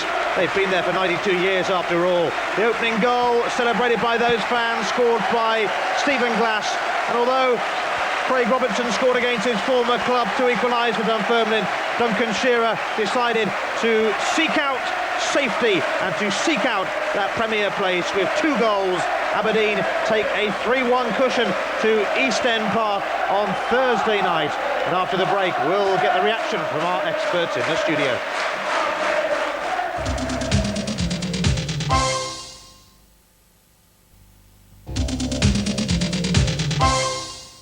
Welcome back. Well, the final score at Pittodrie, Aberdeen 3, Dunfermline 1. 2 of those Aberdeen goals coming from Duncan Shearer. Plenty for the panel to talk about. Let's rejoin them in the company of Craig Wilson. Thanks, Mark. Well, Jim, 3-1 for Dunfermline. For Aberdeen, it finished, but Dunfermline came right back in after the break, getting that goal from Craig Robertson. Yes, I thought it was a terrific goal. You know, quick thinking from I think it was Paul Smith taking a short corner, or Alan Muir taking a short corner to Paul Smith, whipping the ball in, and for Craig Robertson to score. It was terrific. It'll be a dream for him. And at that time, when they scored, Dunfermline looked the better team. As you said, Dunfermline at that point looked the better team. But Aberdeen showed a bit of class, came back in, got the goal. Good work by Stuart McKimmie to cross the ball for Duncan Shearer. Yes, it was a quality cross-back in goal. Jocky mentioned it during the second half that Stuart usually blasting over the bar, but a great ball. And poor defender, I thought, Dunfermline could have attacked the ball more. And Duncan Shearer, you can't leave him in the box. Jocky, here's the goal. What did you think of it? Well, as you see in the picture, the ball comes to Stuart, and Stuart does very well in lobbing it back in. But if you look at the Dunfermline defenders, there's 4 of them plus the goalkeeper on inside the 6-yard box. Nobody's picking Shearer up, which you can't afford to do with him. OK, Jocky, thanks very much. Well, we can now go across to Pittodrie, where Donald John MacDonald is with Roy Aitken. Roy Aitken, 3-1, have you done enough? We're delighted with the result. It's only half-time. We've got another game on Thursday night coming up, and we'll go down there with the same sort of positive attitude, and we'll be taking the game to Dunfermline again. And the boys are delighted, obviously, at getting a positive result, but as I say, there's still a lot to do.